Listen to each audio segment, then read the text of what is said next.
Good morning, ladies and gentlemen. Welcome to the TheraCryf Capital Markets Day. Throughout today's presentation, attendees online will be in listen-only mode. Questions are encouraged. They can be submitted at any time using the Q&A tab just situated on the right-hand corner of your screen. Please simply type in your questions at any time and press send. The company may not be in a position to answer every question received during the meeting itself. However, the company can review all questions submitted today and will publish those responses on the Investor Meet Company platform. Before we begin, we'd like to submit the following poll, and if you give that your kind attention, I'm sure the company would be most grateful. I'd now like to hand over to CEO, Dr. Hugh Jones. Good morning. Good morning, everybody, and a very warm welcome to the first TheraCryf R&D Day. We're going to expose a lot of data. We encourage questions. There'll be several slots for questions during this morning's agenda. With me here in London, Dr. Glenn Clark, our Chief Medical Officer, Dr. Helen Kuhlman, our Chief Business Officer, and online is Tony Heinonen, our Chief Financial Officer, and also our collaborators from the Erasmus Medical Center in Rotterdam, who are leading our academic collaboration on glioblastoma. We're sharing this venue today with a brewery who are announcing their annual results. So I suppose in a funny way, one of the things we're trying to do is both add shareholder value through addictions, but in sort of opposite directions. To move forward, we are a public company, as you all know, so the usual disclaimers apply. And I'll start with the mission of TheraCryf, and that is to do what a biotech company can do to build a drug development powerhouse in profitable segments. We understand that we are a small but agile biotech company, so we identify profitable segments in oncology and in behavioral brain disorders to exploit with novel interventions. That's the mission of the company, which we've exposed a number of times over the last couple of months. So to today's agenda then, we've kicked off on time.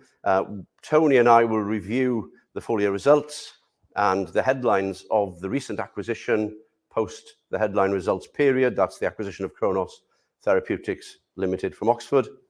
Glenn will take us forward to a pipeline review and then lead with Dr. Marjolein Geerts and Wouter van Billen from Rotterdam online, and a detailed description of our grant-funded program in glioblastoma. We'll take some questions after that.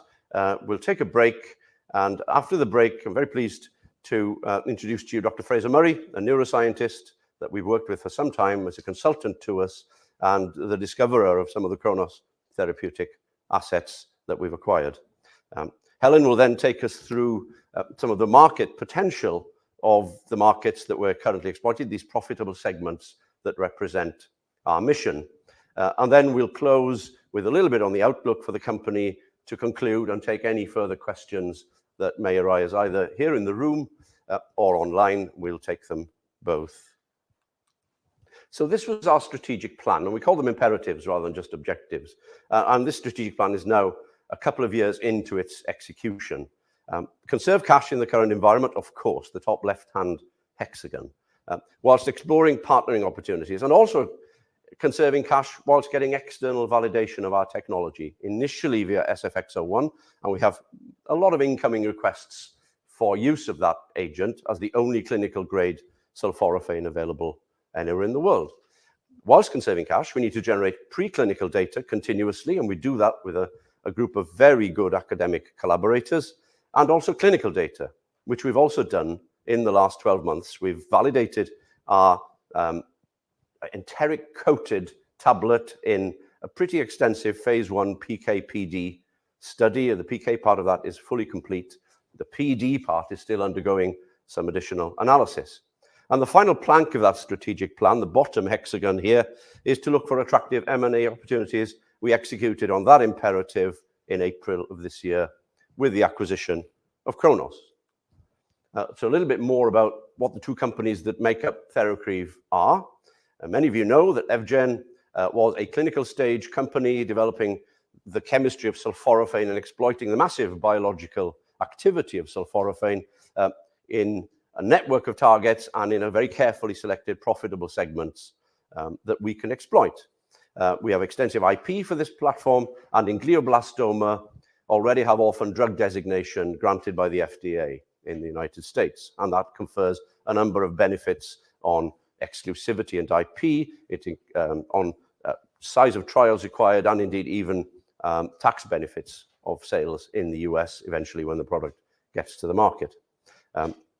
Our internal lead program, which our collaborators in Rotterdam will tell you a lot more about, is in glioblastoma, the most fatal of the brain cancers, with average 5-year survival below 5%, so among the worst of those cancers, and average lifespan about 14 months from diagnosis. We have an out-license deal that we're still working on, and we're still discussing the dispute that we made public earlier in the year. We're working very amicably with our partner Stalicla on resolving that deal. We've completed our phase 1 study on the commercial grade tablet that's scalable, enteric coated, and the top-line data from that have been exposed to the market. That is, the enteric coat works, the time scale of release is completely consistent with the release getting past the stomach and into the small intestine where most drugs are absorbed. The sulforaphane and the active metabolites released are in the micromolar range, which is unusual for a phase 1 study. Normally, these things get released into the blood in the nanomolar range, but we have got micromolar concentrations of total thiols, as we call them, which fortunately is the range of activity we see in the test tube.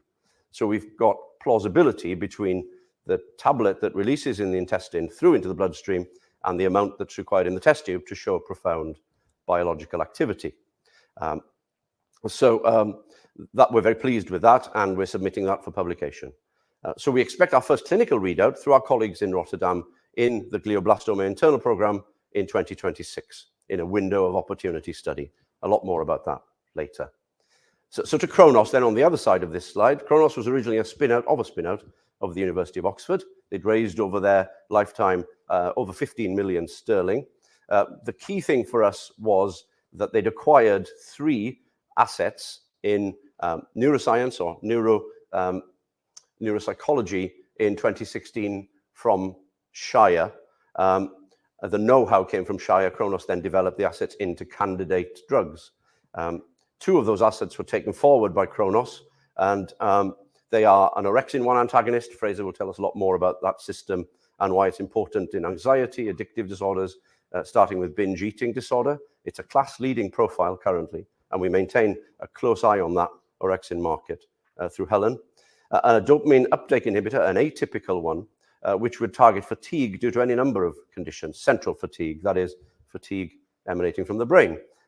Where do we see that fatigue? Long COVID, for example, is a recent, very good place to look to study long fatigue. MS, 80% of MS patients suffer from fatigue, and a large proportion, the majority of those, require treatment for it. There is no approved drug on the market for MS, fatigue.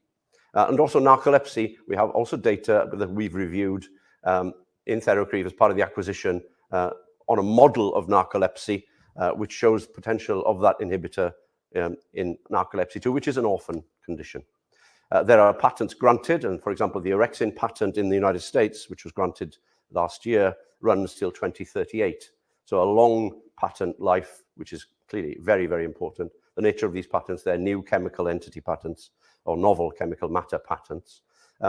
Subject to funding, we could get into phase 1 clinical study as early as 2026. So a critical period of clinical data generation, both on SFX01 and the early Chronos portfolio. The rationale then for the combination of EvGen and Chronos to create TheraCryf is pretty clear, really. We triple the size of our portfolio. We look at capitalizing massively renewed interest, and by massively renewed interest by Big Pharma, we'll give you some numbers on this shortly. There are billion-dollar deals plus being done now in neuroscience, having been quiet for the best part of a decade, and we need to capitalize on that in the class-leading potential assets that we have as candidate molecules. The neuropsychiatry assets are complementary to what we're doing in the worst of the brain cancers. We do have the expertise internally to develop and commercialize the combined portfolio. And we've added 3 times more inflection points, potential value inflection points, to the portfolio as a result of that transaction. And we've also brought in some new and high-quality investors, the largest of whom participated in our small fundraise in April. So Tony, I'll hand over to you now online to talk a little bit about the highlights for the year to 31st of March and some of the financial details there before getting into the meat of this morning's discussion. Over to you, Tony. Okay, thank you. Good morning, everybody. Thanks you. So highlights in terms of end of March, so previous year. We're going to talk a little bit about the annual results in the next slide as well. So grants are awarded. So we have this project that Marjolaine and Wouter are going to talk about, 1.1 million project. We have there a grant funded by the Dutch government that we're very thankful for. And we also are, well, maybe Hugh, if you want to talk a little bit about the meat here, I can go to the financial maybe a little bit more in the next slide. Would that be okay for you? Well, the grant, you'll hear the start of the output from that shortly. We've published a full clinical study report in the period on our phase 1 study. That's to regulatory standards, and we're actually preparing it for publication. We know that we're leading the world of clinical evaluation of sulforaphane, and we're going to put it out there as the leader of clinical evaluation of sulforaphane as a publication in an appropriate clinical pharmacology journal. We've found more evidence of SFX01 in other cancer models. We have a collaboration with the University of Michigan in the United States, where we've seen activity in tumor models in that collaboration in colon cancer, somewhere we haven't really been before. So we have this broad spectrum of activity against a number of important cancers. In a rare childhood cancer, through a collaboration in University La Sapienza in Rome, we've seen evidence both in test tubes and in animal models of SFX01 working in this rare childhood cancer called rhabdomyosarcoma. That's the most common cancer in the under 10s. Fortunately, it's rare, but it is a cancer that's treated with radiation, typically. And we've seen the combination of SFX01 and radiation in models of rhabdo that shows that SFX01 can make radiation more powerful, or even perhaps even restore radiation's power against the tumor when radiation resistance has begun to be developed. So very interesting. Where that takes us is actually takes us in a direction that says this is potentially a radiosensitizer. This is something that works on its own, but works better in the presence of radiation in now 2 different cancer types and several academic centers.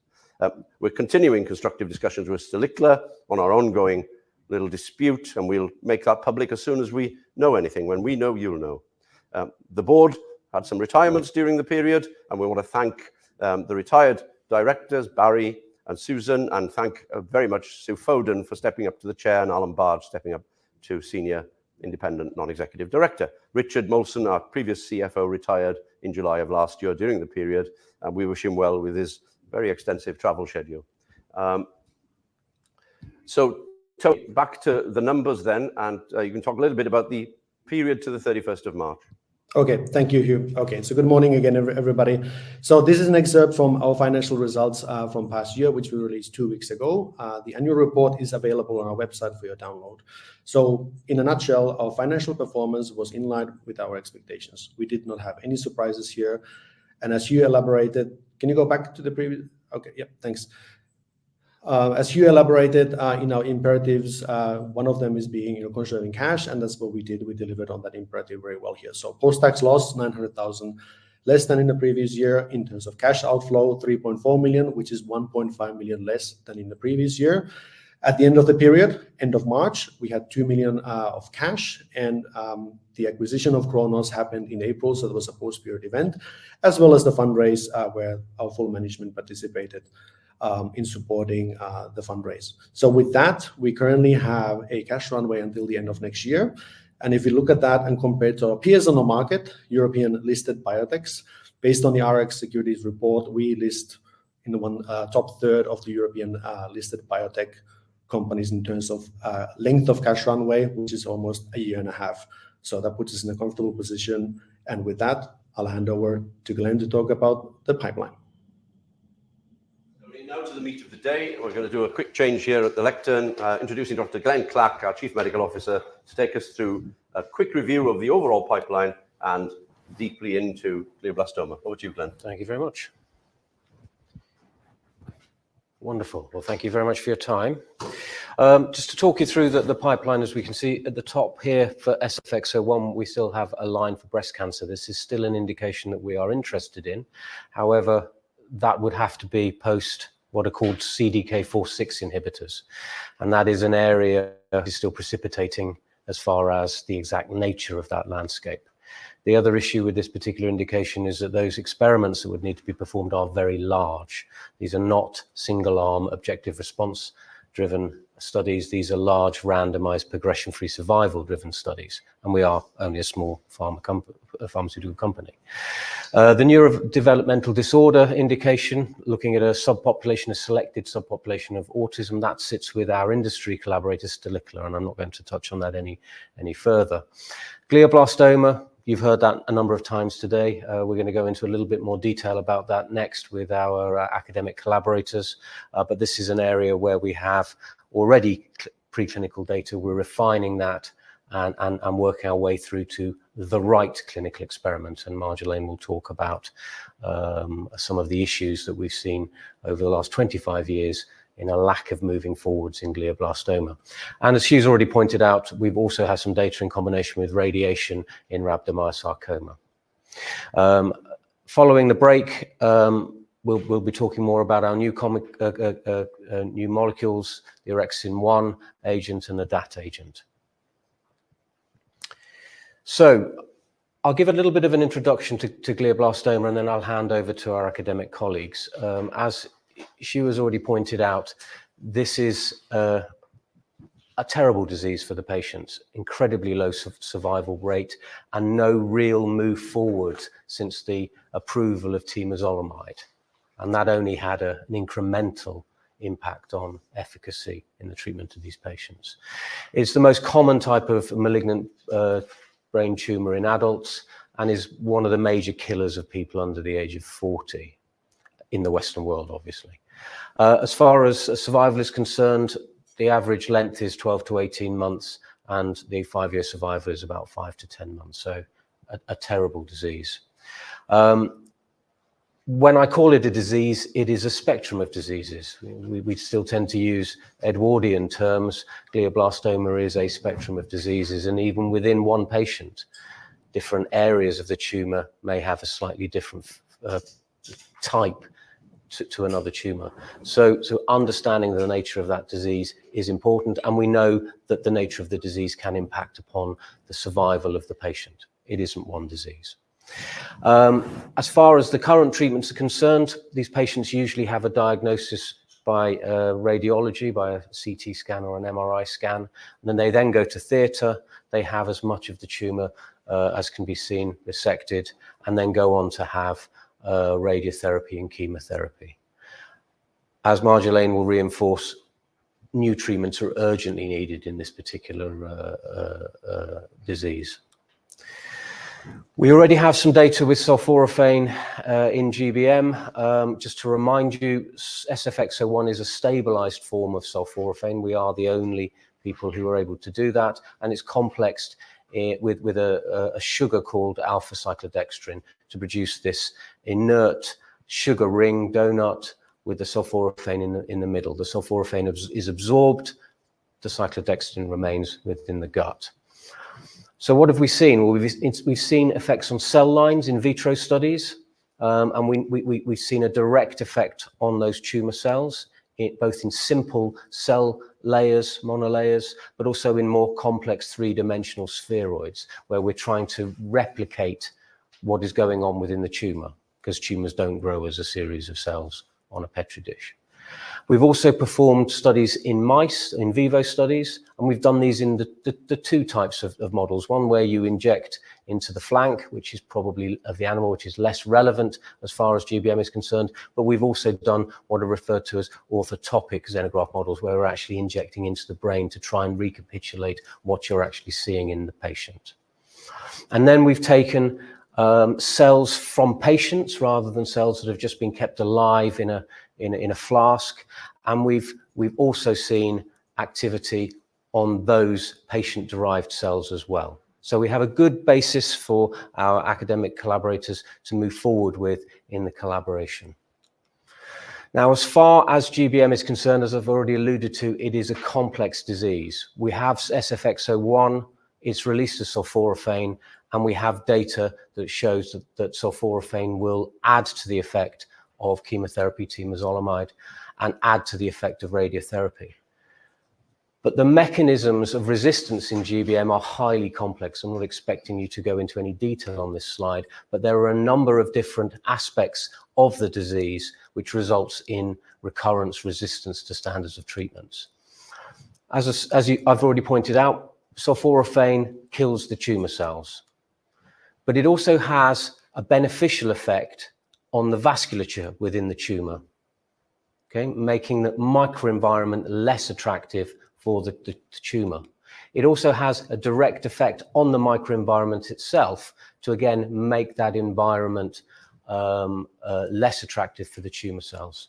And it also has a positive effect on immune cells, therefore improving the body's ability to be able to try and cure those tumor cells themselves. I'm sure that all of you have heard about immune therapy in cancer over the last 2 or 3 years. The question is, which of these potential opportunities from sulforaphane are the key ones? And that is the work that Marjolaine and her team are going to be doing as part of the collaboration that we have. So I'll hand over to Marjolaine. And thank you for the introduction. So when looking at those large phase 3 trials and the successes of them, we then realized that this may not be the way forward for the drug development in the new era. When we're designing new drugs for glioblastoma, we need to realize that we've seen, as Wouter just showed, many failing results of the trials. We saw that, over 100,000 patients failing in phase 1 trials and over 100,000 in phase 3. So with a group of experts in the field, we set up this working group to change the drug development paradigm for glioblastoma research. And what we think we should do is we need to know whether a drug reaches the tumor and whether it has its biological effect in the tumor as we expect it to have. So before we can move to these large and expensive studies, we need to know what the drug actually does. This means that we have to have a very clear hypothesis, one, and second, we need to know whether the drug does what we hypothesize it to do in the tumor. So what we do in the Erasmus MC, we have a very strong bench to bedside and back research line, very translational research line, where we are able to, with very advanced techniques, to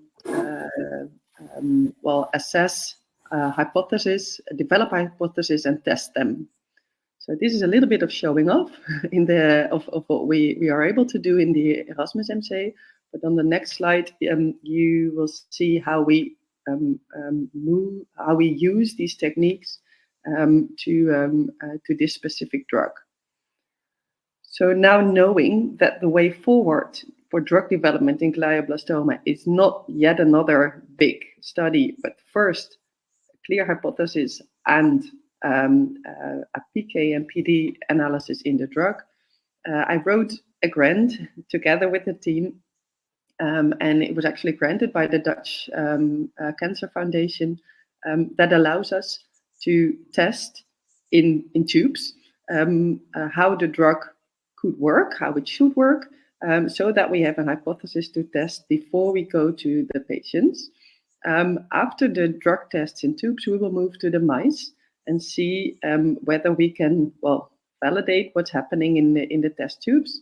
And then next step, we will give it to patients, step 3, in very early studies. And what we then do is, I think that's shown on the next slide, a little bit of outer work. We will give the drug to a patient yet just before it will undergo its resection of the tumor. So the patient will be on drug a few days, then the tumor will be removed, and then we assess the tumor and see whether the drug reaches the tumor and whether it has the effect that we suppose it should have in the tumor. Thank you for that, Marjolaine. Walter, do you want to take us through some of the early work that you've done, if that's okay? Exactly. So as I already said, my name is Wouter van Biloem, I'm a PhD candidate, and I have been working on this project for the last couple of months. And taking you back to the slide of Dr. Geurts, the couple of months means that we're still mainly working on the cells in the test tube. Because we do want to take the drug to the patients as soon as possible, but to design these early phase clinical trials, we just have to do that smart. And to be able to do it smart, we have to know a couple of things in advance. One of these things is, how does the drug work, obviously? But other very important aspects to look into is, which patients do we expect to respond well to the drug? If we are able to predict which patients are likely to benefit, we can make the trials smaller, but also just make sure that we dose the right patients and don't do any harm. And also filter out any noise of patients that we already knew that would not expect. Third thing we need to know is how the drug works together with the current standard of care therapy, because in a lot of these early phase clinical trials, the patients will go on to receive just the regular standard therapy, so radiotherapy and chemotherapy afterwards. So we need to know how these interact, and hopefully we see that this will also indeed make the effect of the regular drugs stronger. So that's what we've been focusing on the last couple of months, and I'll take you through some of the results. First question, how does the drug work? And as Dr. Kleck already explained to you, this is not a straightforward question. There's a couple of different angles that the drug can take on in the treatment of this drug. One of it is the direct effect on the tumor, obviously. SFX01 influences a couple of different processes in the cell, which could influence tumor aggressiveness, how fast it grows, how easy it is to treat. So there is supposedly a direct effect on the tumor cells.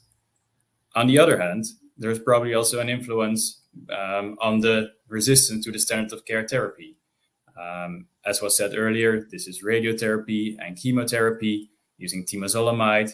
And for example, MGMT, which you see on the right top corner, is one of the key regulators in resistance to temozolomide. So we hope that we can maybe resensitize the cells that do not respond to temozolomide to the standard of care therapy with our drug. Last but not least is we want to look into the immune system of the tumor. As Dr. Kleck already explained, there's an increasing appreciation for everything that's going on around the tumor cells. And what glioblastoma does very well, and what makes it so hard to treat, is to create its own happy place in the brain, where it pushes out or shuts down all the immune cells that try to actually attack it. And it just keeps around immune cells that actually protect it from our own body. So that's something we want to look into, especially since STAT3, one of the targets of SFX01, is a key regulator in this immune suppression versus immune activation. What we need to investigate our hypotheses is a good model. And we believe that here at Erasmus MC, we have a very good model to test all these hypotheses in test tubes. We are using patient-derived tumor cells. As an academic center, we have a very good connection to the clinic. So as the patients who are diagnosed with glioblastoma go through their standard of care therapy, which includes surgery, we have access to valuable patient tissue that has been taken out during the surgery. Of course, a big part is needed for the correct diagnosis of the patient, but anything that's left over, we can try to put them in a flask and grow them. So we get a part of the tumor, we process it in very small pieces, we give it the right vitamins, the right nutrients, and then we can grow them in the test tube in a flask, actually, plastic flasks. And that's what you see here on the right side. If you look under a microscope, that's how tumor cell looks when it grows in a flask. All these black dots are tumor cells. A very important person in this project is Dr. Langfus, who is one of my co-promoters, who has been doing this for a while. So we have a very big biobank of tumor cells from a lot of different patients. And as Dr. Kleck already said, this is really essential because no glioblastoma is the same.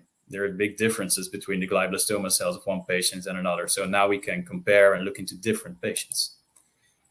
What we've been doing with the cell is we grow them in flask, but that's very inconvenient for the experiment. So when we want to do an experiment, we take them out of their flask and we put them in 96 well plates. So we have 96 bunches of cells that we can treat with different doses, different conditions. to make sure that we find the right results. We also do them a couple of times, the same conditions, the same dose, to make sure that we don't make any mistakes so that we get robust results. So what we do in these wells, we give them the SFX01, we give different concentrations of the drugs, and then we put them back in the incubator in the stove for a couple of days to let the drug do its effect, show its effect. And then after 5 days, we can add a tracer where we can see how many of the cells are still alive. And that gives us these kind of graphs. So on the y-axis, you see the cell viability, as we call it. So 100% is all the cells are still alive. 0% is all the cells are dead. And on the x-axis, you see the drug concentration. In this case, the drug concentration of SFX01 or sulforaphane. And what we see is that with increasing concentrations, we can kill an increasing portion of the cells, which is very nice to see. And also we have tested SFX01, but also pure sulforaphane. And it's very reassuring to see that while stabilizing it, we haven't lost any of the potential of sulforaphane. The graphs overlap exactly. So that's very reassuring. What we do to quantify these kinds of graphs is to determine the IC50 value of the inhibitory concentration value. That is the drug dose that kills about 50% of the cells. In this case, in this cell line, the cells from this patient, it is right around 10 micromolar. So with 10 micromolar of the drug, we can kill about 50% of the cells. And we did the same kind of experiments for about 20 different cells from different patients. And luckily, all across the board, we see a pretty robust response. We see that they all have similar IC50 values, also actually similar to previously published results from other collaborators, except for 2 patients. We see that 2 patients seem to respond less well to the drug, have a higher IC50, so we need more drug to kill the cells. And honestly, this was to be expected because there's the differences between the tumors are so big that we cannot expect every tumor to respond the same way. And this actually presents us with a very important opportunity to try to see what's different in these cells, different in these patients, which will be invaluable to predict which patients will eventually respond. And so we can try to predict which patients to include in studies or to treat later on. Sometimes it's easier to believe something when you can actually see it. So these are the same cells under the microscope, dosed with different concentrations of the drug. And these images are taken 7 days after the treatment. I'll make some of you a little bit bigger for you. On the left side, you see the control cells, which means we have put the cells in the well, but we haven't given them any treatment. And you see that this image is full of cells. There are a lot of cells there. They're actually still all alive. If we give them 10 micromolar of the drug, you see that there are way less cells in the well. There are still some cells that are viable, but if you compare to the untreated cells, there is a clear difference. If you go to the right and we give them 80 micromolar of the drug, you see only these very, very small dots. They lose their arms and they're very few. These are all cells that are actually completely dead.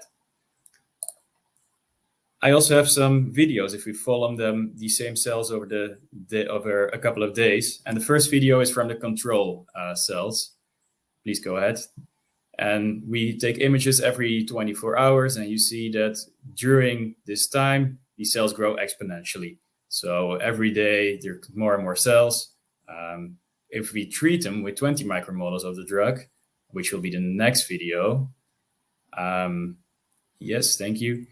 You see that these cells behave completely different. They don't proliferate as well. They don't. There's not as many new cells, and the cells actually also look different. They make these very long arms trying to reach other cells to see what's going on. So there's a clear difference there if we treat them or we don't treat them. We come back to the slides. Thank you. So what we believe is that with the drug, we can not only kill the cells, but the cells that actually survive, they behave differently. They seem to grow slower. So that's also a good thing. As I said, another important part of our evaluation is that we have to know how the drug works together with the standard of care therapy. And the first part in this is with radiotherapy. So this image looks pretty similar to you, looks probably familiar to you as I showed it before. But now we do the same thing, but we add the radiotherapy into the mix. And that gives us these kind of bar graphs. So on the y-axis, you see the cell viability again. And then if we go to the different bars, the first bar is our control group. So obviously 100% of the cells is still alive. If the second bar is SFX01 at IC50, so the dose that we expect to kill about 50% of the cells, and luckily that's reproducible, that's also what we see. The third bar is the radiotherapy alone. And we gave him 3 grays of radiotherapy. Gray is a way to express a dose of radiotherapy. And we see that 7 days after 3 grays of radiotherapy, 80% of the cells are still alive. 3 gray is kind of an intermediate dose. It wasn't our aim to kill all the cells, because what we actually want to know is how do these two work together. And this is just one cell line. We still have to validate this. So this is just an example. But what we see here is that if we start to combine the drug and the radiotherapy, the effects seem to add up. So if we kill about 40% with the SFX and we kill about 20% with the radiotherapy, combining them kills about 65% of the cells, which is very nice to see. This is, however, just one of the cell lines. We still have to validate, as I said, but it could be a hint to for further experiments. We did actually do the same thing with temozolomide. So this is the main chemotherapy given in standard of care for glioblastoma. So now instead of just adding SFX01, we added both SFX01 and different concentrations of temozolomide. And this gives us, again, a viability graph. The blue line here is SFX alone. So this is very familiar to the first graph that I showed you. If we give an increasing dose of SFX01, we kill an increasing proportion of the cells. The red line is temozolomide. And you see the concentrations of temozolomide that we have given at the top x-axis. But also here you see if we give an increasing dose of the drug, we can kill an increasing proportion of the cell. If we combine the two, you can see that the purple graph is actually lower than the blue graph or the purple graph, or the red graph, I'm sorry. So also here in just one cell line, we still have to validate, but we see some hints that in some specific cell lines, these two drugs could work together. And that brings us to our preliminary conclusions. And as I said, still a lot of things have to be validated. That's why it's preliminary. But we are very convinced that we can actually kill the tumor cells with the drug. The cells that do survive, they seem to grow slower. And at least in a couple of cell lines that we have tested, the SFX01 could add to the effect of the radiotherapy or could add to the effect of the temozolomide. And this will be actually essential when going forward, because we say it's in specific patient-derived cell lines from specific patients. We have to try to identify which of these patients are expected to benefit from this drug, because as was said earlier a couple of times, it's such a heterogeneous disease. And if we just treat everyone without thinking, we probably will not detect the effects that might be there. The to-do list is actually it's a lot longer than just this part. We still have to validate, we still have to expand on the experiments. But as you see, we kind of have covered the first steps in looking at the direct effect of the tumor aggressiveness, the combinations with the other therapies. We still have to look into the tumor immune system, which is probably a very important part going forward. Why we haven't gone there yet? Well, just because, one, we didn't have the time yet. Two, we really need to understand what's going on before doing this in the test tubes, because it adds complexity. If we want to add immune cells into the tumors, into the flask, we have experience with that in our lab, but you have to know what all the things are doing separately. Otherwise, you cannot detect any effect. But this is something that we look really forward to dive into a little bit deeper. And with that, I plan to give the word back to Dr. Marjolein Geurts to take you to the next steps of the project. Yes, so step one, very busy with it, but getting close to an ending. So next year, well, no, not yet next year, very soon, I guess, we'll move to the mice, and I expect to be able to treat the first patient real quick after finishing the mouse experiments. But the ultimate, mouse experiments, with the ultimate aim to build a rationale to proceed with the development of SFX01 to treat glioblastoma patients that are most likely to benefit from it. Thank you. Wonderful. Thank you very much, both of you. Okay, so we are slightly ahead of schedule. We've got some time for questions while we're got Marjolein and Wouter online. So I'll start with questions from the room. Mark will be bringing a microphone round. Sean, we'll start with questions from the room, and there are a couple of commercial questions that have come up online that we'll deal with now that we have this time, but we can let Marjolein and Wouter go for that. So questions on the technical piece first, starting with Sean. Thank you very much. Well, mine's sort of a mixture of commercial and technical.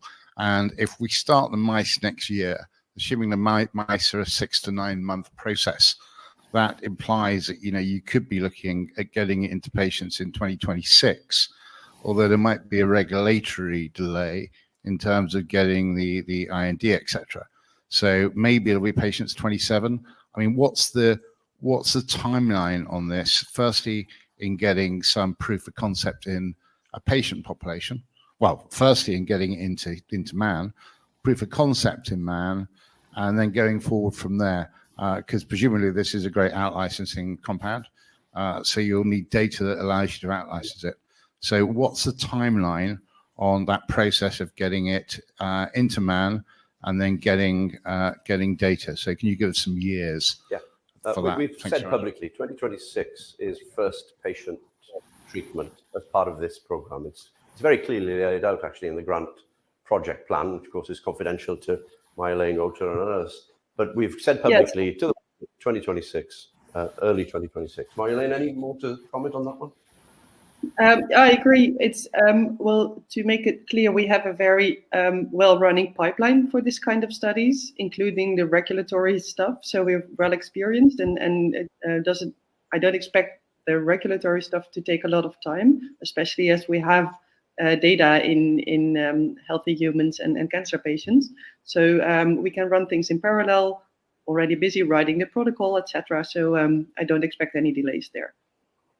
And just to clarify one of those points, so you mentioned IND, Sean. So it won't be under an IND; it will be under a CTA because it will be European through.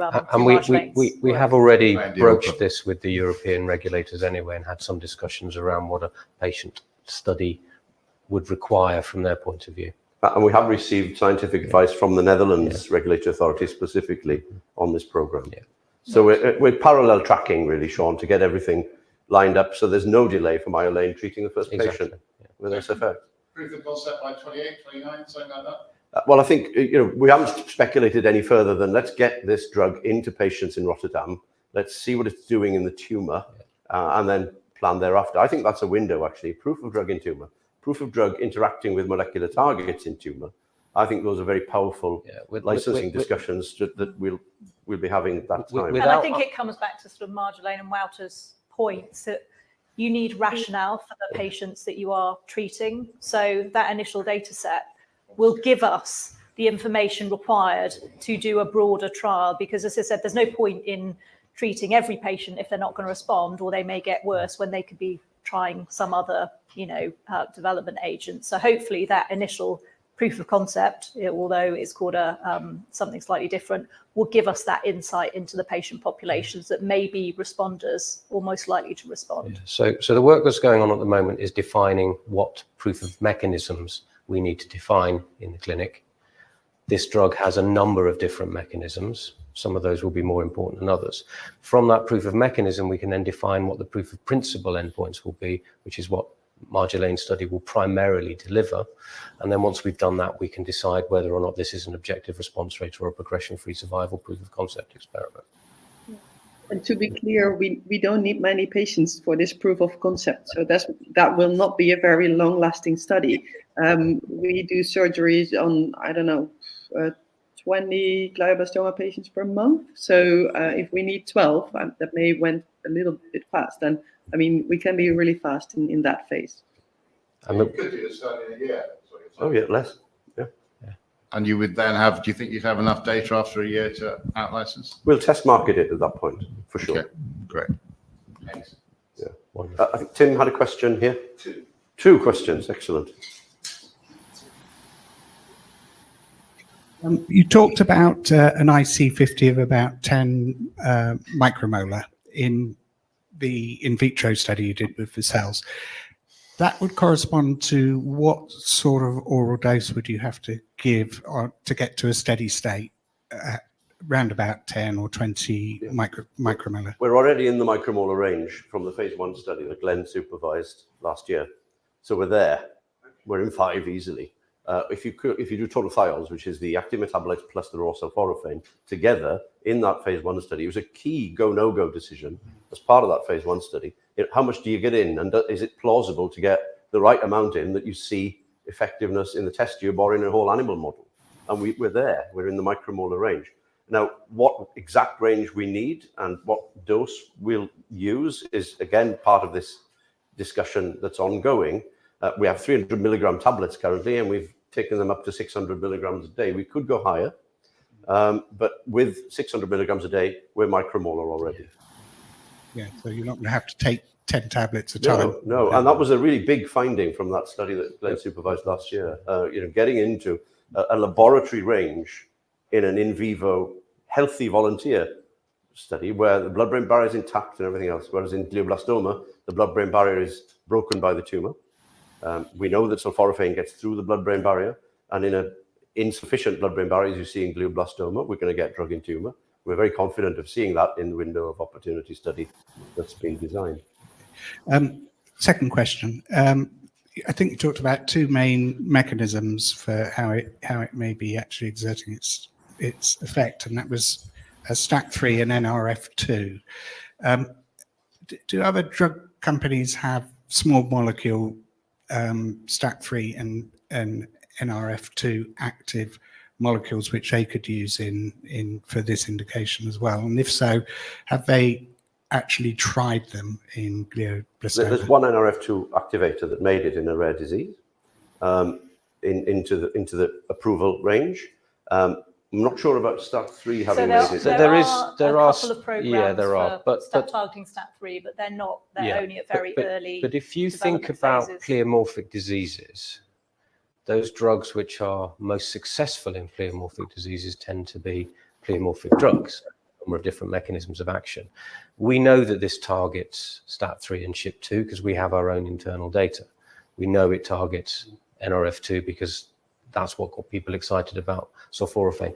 Walter's already alluded to other potential targets. And what the strength, I believe, of sulforaphane is not its ability to be able to combine with current standards of care, but also future standards of care. It's the fact it modulates more than one pathway. And in a dirty disease like GBM, that's what you need. And that's where companies like AstraZeneca can fall down with their highly selective molecules, because you end up playing whack-a-mole. So it's an advantage. And you need a cocktail generally, but pleomorphic targets equals an opportunity for SFX01. We didn't mention NRFK beta, which was on Walter's slide, which is also known to be affected by sulforaphane, or SHP2, which was also on Walter's slide, which is also inhibited by sulforaphane. We've got literature data and our internal data through another collaborator here in London showing that it interferes with SHP2 as well, which is a phosphatase and ubiquitous phosphatase in many cancers. And one of the main limitations of single directed agents is that quite often the tumor or the tumor microenvironment overcomes them and you develop resistance, and therefore you get proliferation. I think we've seen that in breast cancer with CDK4/6 inhibitors is already happening, and with some of the other immunological reagents. So as Glenn mentioned, it's an advantage to have this sort of networked biology. So hopefully it's more difficult for the tumor to compensate and try and break free of that restrictive environment. And there's reason to believe that it could be active at both of these sites, is there? And others besides, yes. Yeah, and others besides. Yeah, okay. Which we think is an advantage, as you said, Tim. Okay. Excellent, thank you. Any more questions from Adam? Yeah, thanks everyone. Great talk so far. Just this might be one for the Erasmus medics / academics. In terms of sort of bringing SFX01 into your laboratory / clinic, what was the sort of selection process? What attracted you towards the asset? Was it a suite of molecules that you were able to choose from? Just, you know, was it 1 out of 100, and this is just the one that really stood out in terms of the preclinical data sets? It's just kind of, what was that selection process kind of like from your end? So I take it. Maybe you can comment on that one. This is a question for you, Marjolein. Yeah. So if I understood well, the question is why we actually selected this drug for our phase 0 pipeline. Is that correct? Yeah, exactly. Yeah. What was that process like? Was the data just so compelling? Did you have a selection process out of maybe another 20 molecules, and this was the one that was your favorite? You know, that kind of that stuff. Well, it was, so our main focus is the immunology of glioma, and the potential STAT3 inhibiting effect of this drug was convincing enough for me to select this drug. So as you may know, the glioblastoma are very immune cold, as they call it. So they don't react on the standard T-cell mediated immunotherapies that we currently have. I hypothesize that this is because there's a lot of myeloid cells in glioblastoma. There's really an abundance of myeloid cells in glioma, and they some sort of hijack the T cells so that they cannot kill the tumor. And STAT3 has the potential to interact on the interaction between myeloid cells and T cells. So I hypothesize that with this drug, we can make the immune microenvironment of the glioblastoma more active to kill the tumor. Thank you. Just a quick follow up then. I guess obviously the sort of the world of oncology, as everybody knows, is really changing in terms of technologies, and you as an oncologist yourself, you obviously still see a place for small molecules, and particularly in this sort of indication as well, and glios. Just your comments on that as well in terms of the future kind of going forward. Yep. This is a very heterogeneous drug, and that is the problem, I think, with these small molecules, that you never know whether there's this subclone of the tumor that will or will not respond to this small molecules. So that is why as a neuro-onco-immunologist, I believe more in this like entire drug rather than a targeted treatment. So more an immune system than in the targeted treatment of the drug. Does that answer your question? Yeah, no, that's great. Thank you very much. That's all for me. Thank you. Any more from the room? Yes. Yeah, Colin. Yeah, thanks. I may have misunderstood it, but just to try and get a bit more color on exactly how this whole process is going to work through patients, because I think I heard Wouter saying initially that the plan when it initially went into patients was that you would inject the drug before recession, then undertake recession, and then check what came out, basically to confirm that the drug was actually in the tumor in the living patient. Is that all encompassed in what you talked about, the 20 patients or so? Because that doesn't really sound like either a tolerability or an efficacy study in the sense that one might understand. So maybe just to put that in context. Yeah, so we've done the tolerability work, although that will be refined in patients. I can't imagine that there's going to be that much different. Remember, these are going to be young, fit patients rather than end-stage cancer patients. What we will be doing is dosing them in what some people might refer to as a neoadjuvant fashion. So prior to their treatment of the definitive treatments of the surgery, the radiotherapy and the chemotherapy, and to do the two things that the neuro-oncologists believe have resulted in the failure of all of the other things that we take into GBM. One is the drug not getting into the tumor. Now, we have animal data to suggest that it gets across a healthy blood-brain barrier, but understandably our clinical colleagues, our academic colleagues are skeptical because of the number of failures that have been seen before. So we will look to see that it does, and then we'll see that it modulates the various biomarkers that the work that Walter's doing at the moment and in the near future give us guidance towards. So we can say the drug gets into the GBM itself and it does what it says on the tin. We will also get some degree of clinical data, so something more towards that proof of concept. But the initial part of the clinical experiments is to say it gets into the tumour and it does what we expect it to. And that's been referred to as a phase 0 study in the literature, although from a regulatory point of view, it is not a phase 0 study. Yeah. Well, it may be interesting to add that in these conversations about this type of studies in glioblastoma patients, the FDA is really motivated to and supportive for this kind of study design. Well, terminology is important. I think we don't have a therapeutic intent when giving this drug in this phase 0 setting. We just want to know, as Glenn just said, whether there's a PK or like whether the drug reaches the tumor and does what we expect it to do. But that will help us move quickly to a clinical study in patients of whom we expect it to work. And that is, for me, the benefit. It will speed up things at the end of the line. Yeah. The other issue that we've got within oncology that many of you may be aware of is something that the FDA have termed Project Optimus. Now, it is clear that the FDA and the regulators in general are no longer tolerant of just taking forward one high dose, usually a maximum tolerated dose, and doing the phase 2 and phase 3 studies based on that. So their challenge to us is we want you to optimize the dose. So without the work that we're doing, it's going to be difficult to have that conversation with the FDA, to be able to choose the 2 doses that they're likely to want us to randomize against each other in phase 2.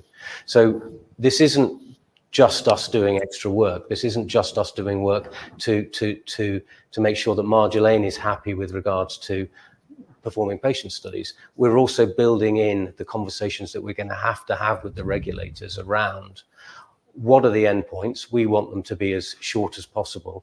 Unfortunately, in this disease, they are going to be short. And what is going to be the dose or doses more likely that we're going to take into phase 2B. So this is a bigger piece of work. We're not doing things in series. We're doing them in parallel. We're tic-tacking with the regulators as we need to. At some point, we will need a collaborative group to help us deliver the phase 3 program. And Marjolaine has roots into collaborative groups within Europe to allow us to be able to do that. We're also thinking about who we would need to bring on board in the US to help us to be able to deliver that. So there is a large piece of work that's going on around this. And as Marjolaine's already said, it's not that we're waiting for the mouse data to deliver before we design the clinical trial. We already have a first draft of a study design concept, and we're in the process of refining that. I don't know whether that answers your question. It's a lot of the answer, but if I could ask a follow-up. So as I understood it, once it gets into patient in the way that we've just described, it's probably a relatively quick test. Yes. I'm not sure if that sort of means 3 months type of thing, but let's say it's short. Is the funding that you currently have, does that take you through to the end point of that piece of getting it into takes humans? Us through to the end of the phase 0 experiment. End of the phase 0 experiment. So if we're talking about early 2026, let's say best possible outcome, middle of 2026, what happens then? Well, while we're delivering that study, we would obviously be talking to the individuals who would be helping us deliver the phase 2/3 program as well. So by the time Marjolaine's study has completed, we should have the ducks in a row with regards to where we go next from a finance point of view through Hugh, and then through hopefully somebody like BORTC from a clinical delivery point of view. But we've said that our cash runway is good to end 25 into 26 currently. You're right on time. And I think to give some perspective, this is for us. This is I understand that this sounds unfamiliar to you, but for us, it's something that is like our daily business.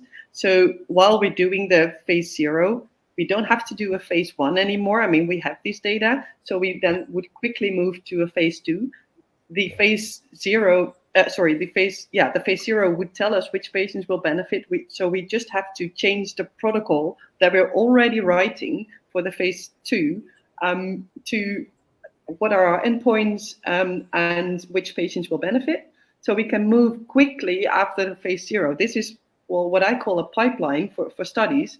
We're not going to sit and wait for the phase 0 results.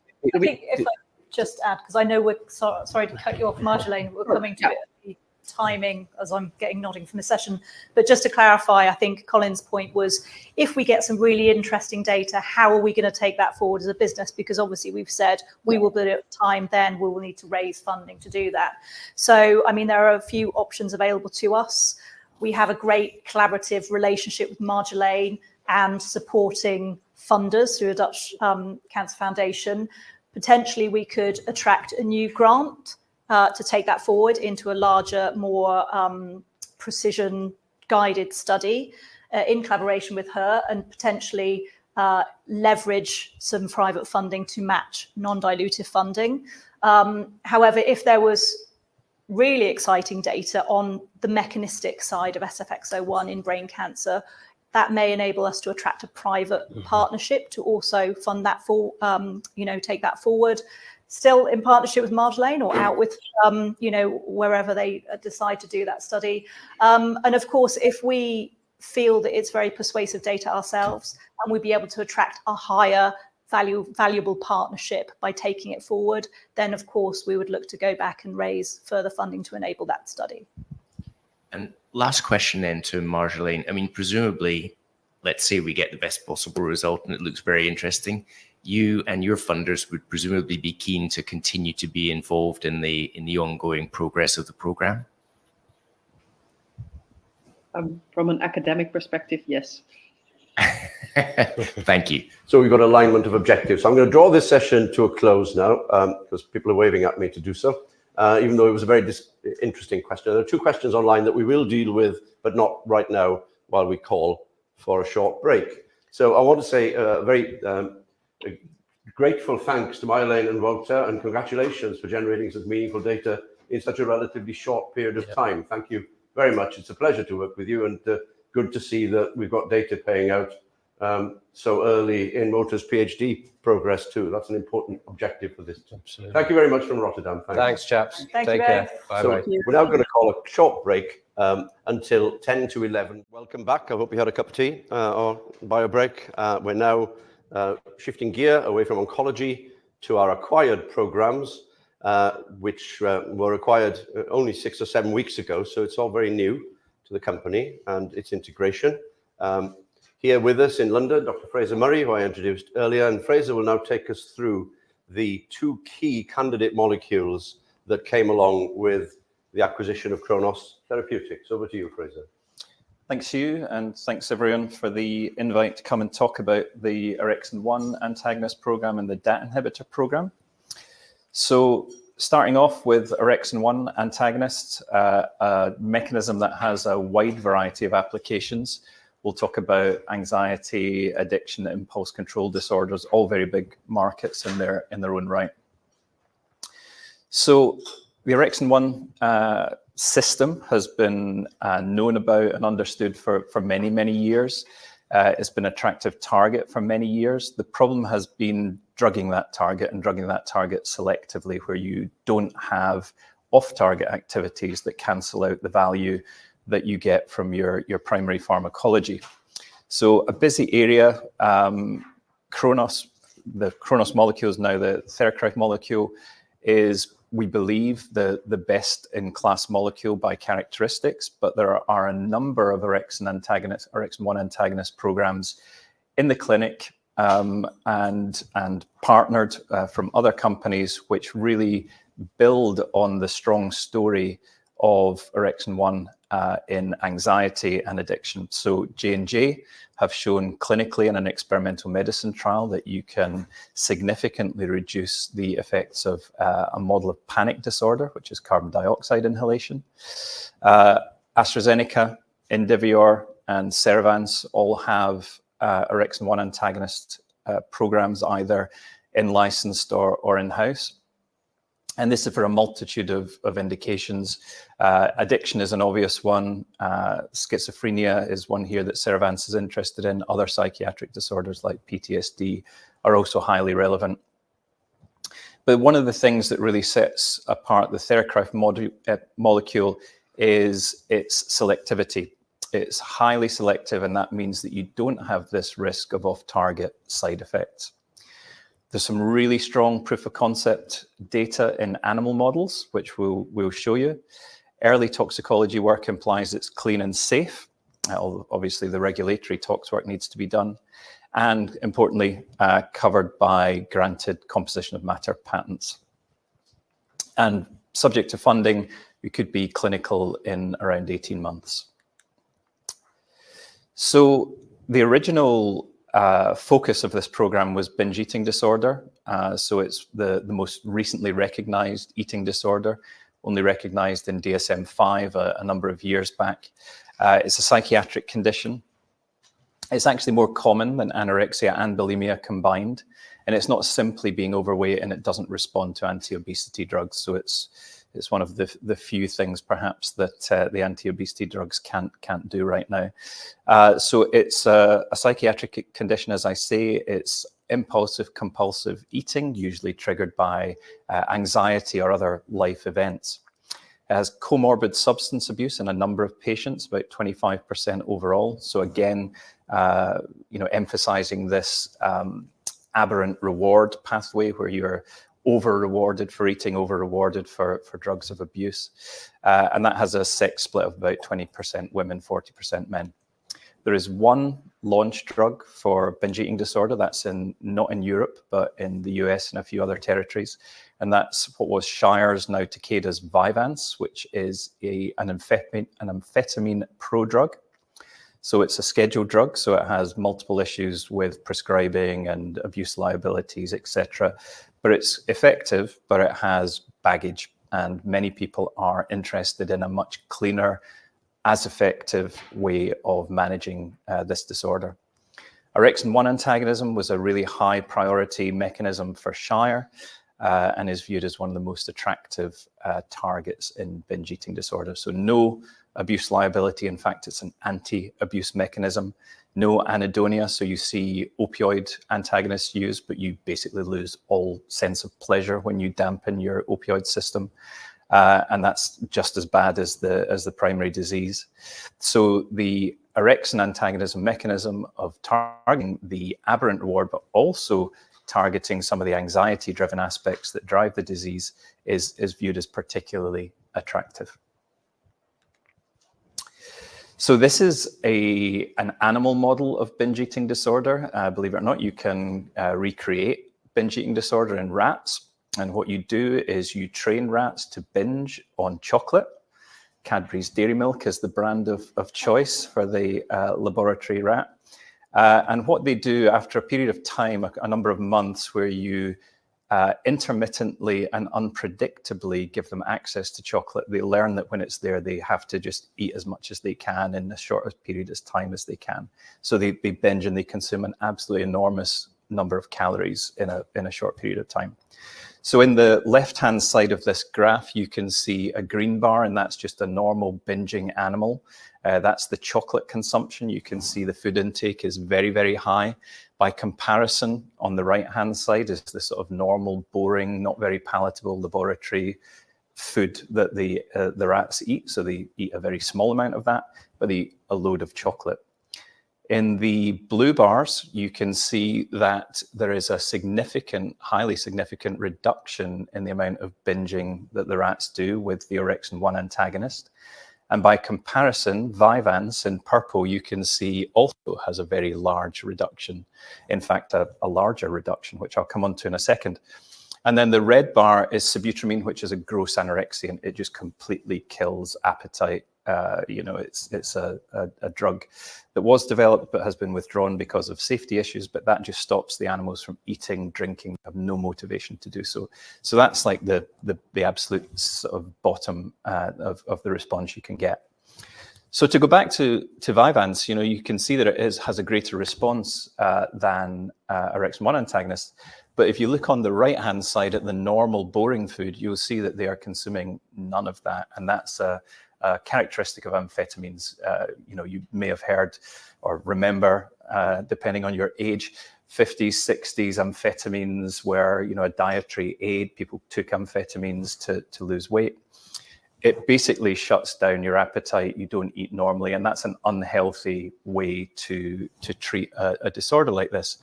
If you look at the blue bars for orexin 1, there is no effect on normal food consumption. So all it is doing is dampening the excessive levels of reward. So it's not a gross anorexia. It's not affecting your appetite.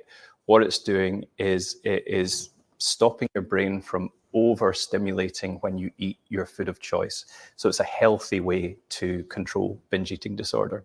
And it's quite unique in this, with this kind of characteristics. So the reasons why the TheraCryf molecule is so attractive, it's structurally distinct from competitor molecules, has a much greater selectivity. First generation molecules also have the orexin 2 receptor, and that causes somnolence. So you may eat less, but you're probably asleep, which is not great for going about your daily life. The selectivity is excellent. Brain penetration is good. Drug-like properties are fantastic. We have really detailed target engagement. We know how much gets into the brain, what percentage of receptors are occupied to get that efficacy. And as I said at the beginning, wide utility in other addictive disorders or any impulse control disorder. And in anxiety disorders, particularly panic disorder, which is an area with really nothing that can be done. In terms of the development stage, the scale-up of the manufacture, the initial scale-up has been done. All looks good.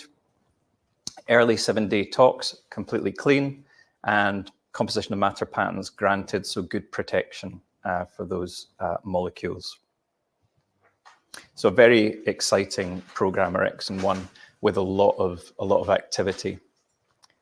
And then if we move on to the dopamine transporter inhibitor for fatigue, and I think an important kind of buzzword to have in your head here is this is an atypical DAT inhibitor, and you'll see why we call it atypical as we go through.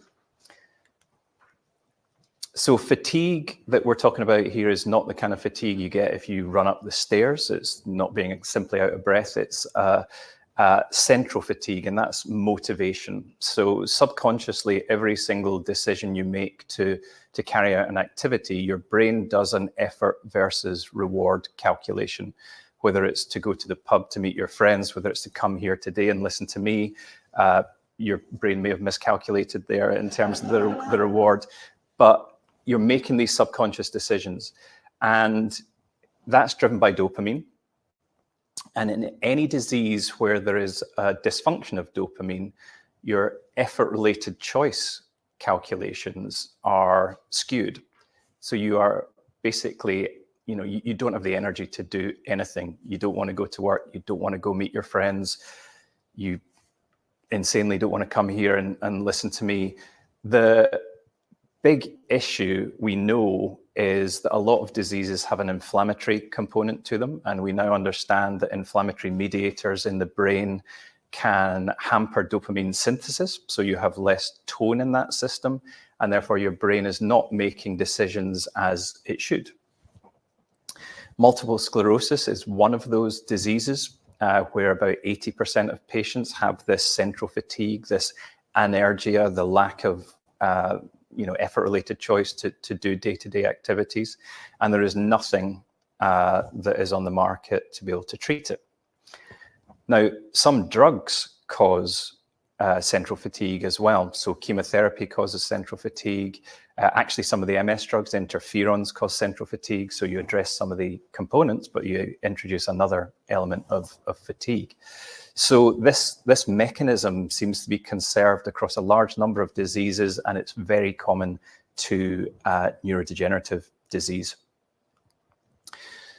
And I should say also, long COVID, another inflammatory-driven fatigue area, but the MS fatigue field is a big recognized unmet need, and many drugs have been trialed in MS fatigue, but have proved ineffective and are not given a label.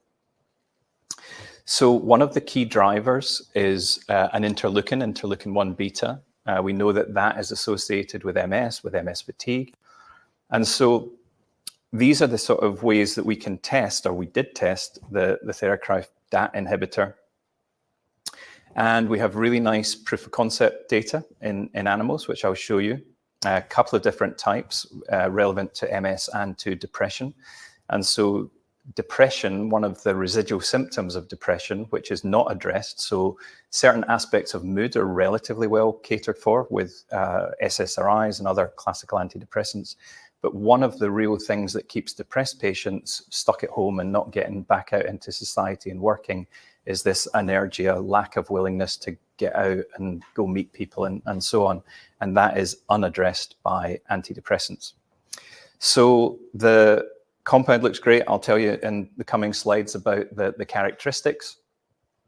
But again, looks clean in early tox. The synthetic route for scale-up is worked out, and the composition of matter patents are granted. And again, like orexin-1, exactly the same stage, could be clinical in about 18 months from funding. So if this is so obvious, why haven't other people done it? Why is this molecule unique?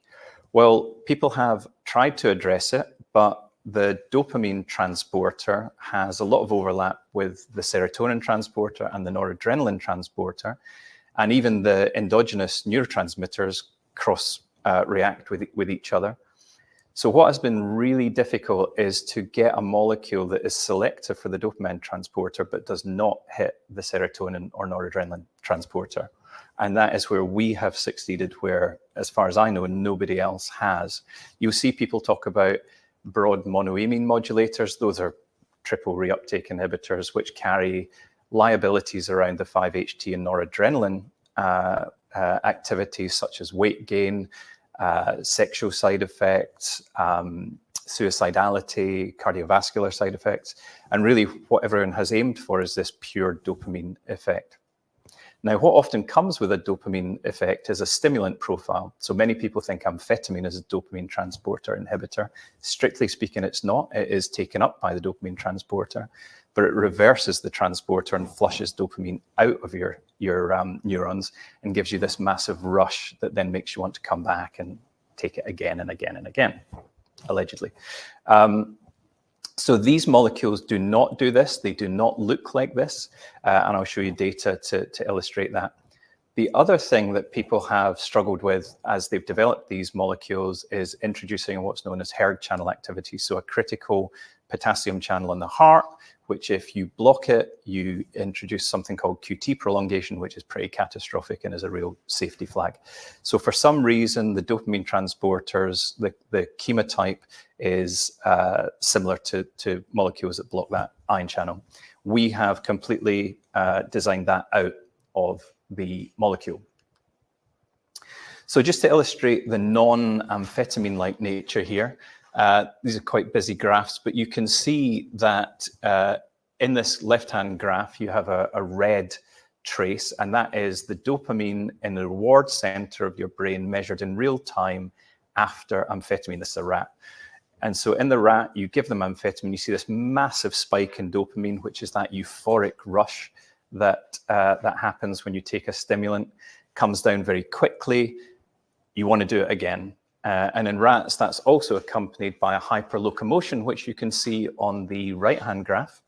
And then if you look at the blue and the green lines, those are the atypical DAT inhibitor. And what you can see is that you get a slow, steady rise that peaks at a fraction of the amphetamine level. Because to induce or to reduce the fatigue, you don't need a 8 times increase in your dopamine. You just need a doubling or a trebling. And so this nice, gentle increase gives you the impetus to make the effort without giving you the rush that says, I'm going to abuse this drug. So same on the locomotor activity. The animals are not running around in circles like they do if they take amphetamine.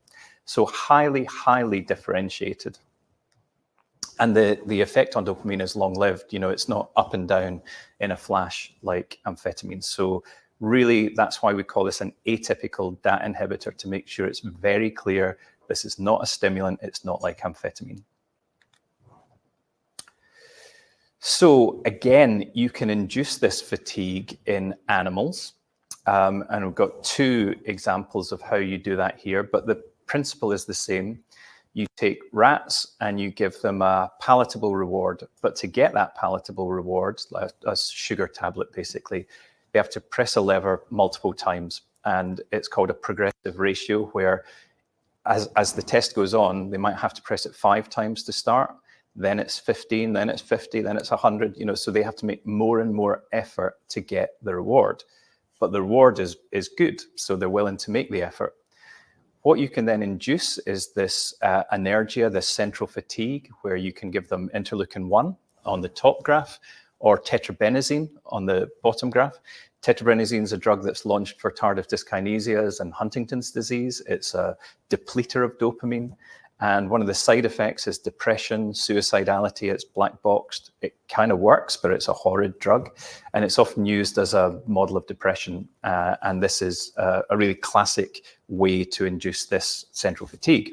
So if you look at the green bars compared to the red bars, top and bottom, you can see that these animals just cannot be bothered to press the lever for the food reward. They're effort-related choice. They're just saying, it's not worth my time. I'm just going to sit in the corner and go to sleep. Now, if you give the the atypical DAT inhibitor in increasing concentrations, you can see that the lever press numbers get right back up almost to control levels. And this is a spectacular effect in these assays, really, really impressive reversal. And this work was carried out by Professor John Salamone, University of Connecticut, who's basically the world leader in this preclinical area. And really what this shows us is that when either drug-induced fatigue with tetrabenazine or inflammatory-induced fatigue with IL-1 occurs, you can reverse it with an atypical DAT inhibitor. So really, really nice data. Then another opportunity for DAT inhibitors is in narcolepsy. So modafinil, which is a launch drug for narcolepsy with a safety black box warning for a really disturbing rare skin condition, induces wakefulness. So what you can do in preclinical animals is rig them up to EEG devices, and you can measure their brain activity and their physical activity.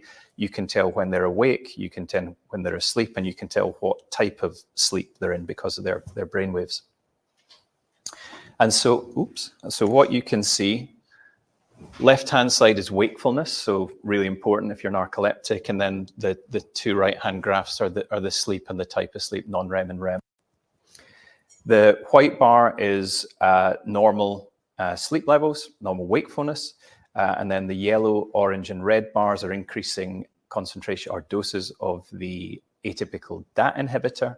And what you see is that you get a really beautiful dose-dependent increase in wakefulness with a decrease in both of the sleep parameters. And you can see in all cases that outperforms modafinil, which is the standard of care. So a really clear indication, as we would have expected, that this molecule is affecting wakefulness. Now, one of the keys here is amphetamine would do this. Amphetamine would give you wakefulness. However, with amphetamine, when you want to go to sleep 8 hours later, you ain't getting to sleep because you've taken a stimulant and your brain is still absolutely firing on all cylinders. With this, again, it's a slow, steady increase in dopamine that is giving you a normalized function without that excessive stimulant behavior. So in summary, for the dopamine transporter, highly potent, highly selective, and particularly selective against the other monoamine transporters, completely clean at hERG. Essential is the non-stimulant profile, so it is not amphetamine or an amphetamine-like molecule. Highly differentiated from the first generation of DAT inhibitors, which actually had such potent hERG blocking activity that they're now actually one of them is launched as a cardiovascular treatment for people who have a rare QT issue. So the DAT activity is sideways. So again, clean in early non-GLP tox, 7 days. really potentially the first approved drug with a label for MS fatigue. There is actually not a huge amount of activity in the fatigue space. Most of the activity that there is these triple reuptake inhibitors, which are kind of just being repurposed into, extensions there, where unfortunately they carry all the side effects that I mentioned. And because this underlying mechanism why your central fatigue exists is conserved across a number of diseases, it means that once you get approval here, the applicability would be really broad. And those are also, as I said, in non-CNS indications where fatigue is a characteristic. And like the Orexin-1 program, composition of matter patents are filed and granted in certain territories. So that was all I was going to say to introduce it. Happy to obviously answer any questions on the... Yeah, we do have some time actually for online and in the room questions, because your Fraser's fast-paced and very clear explanation of the fantastic quality of data, and congratulations on leading those programs that we've acquired into TheraCryf. They're excellent programs. We knew that when we did diligence on them. So we'll take questions from the room now. Mark's doing his usual with the microphone, should you have any. Tim's got a question here. It's rather a trivial question about the animal model with the rats and the chocolate. Yep. You said they fed them Cadbury's dairy milk. Yep. Do they also do that when they do this work in the US? Because that isn't available. The only chocolate which is available is Hershey's, which is pretty horrible. Yeah, exactly. So it's probably a much worse model. Maybe we're leading the field in the UK with our better quality chocolate. So you can, in all seriousness, so you can use different stimuli. So we used a UK CRO, not located near Cadbury's, but they actually did a significant preliminary set of work. They worked extensively with Shire when Vyvanse was launched. So you can look at high fat, so you can give a sort of suety type diet, which they love. Chocolate, we found, was by far the best, and they literally did try different brands, and Cadbury's Dairy Milk was the favoured brand of the discerning rat.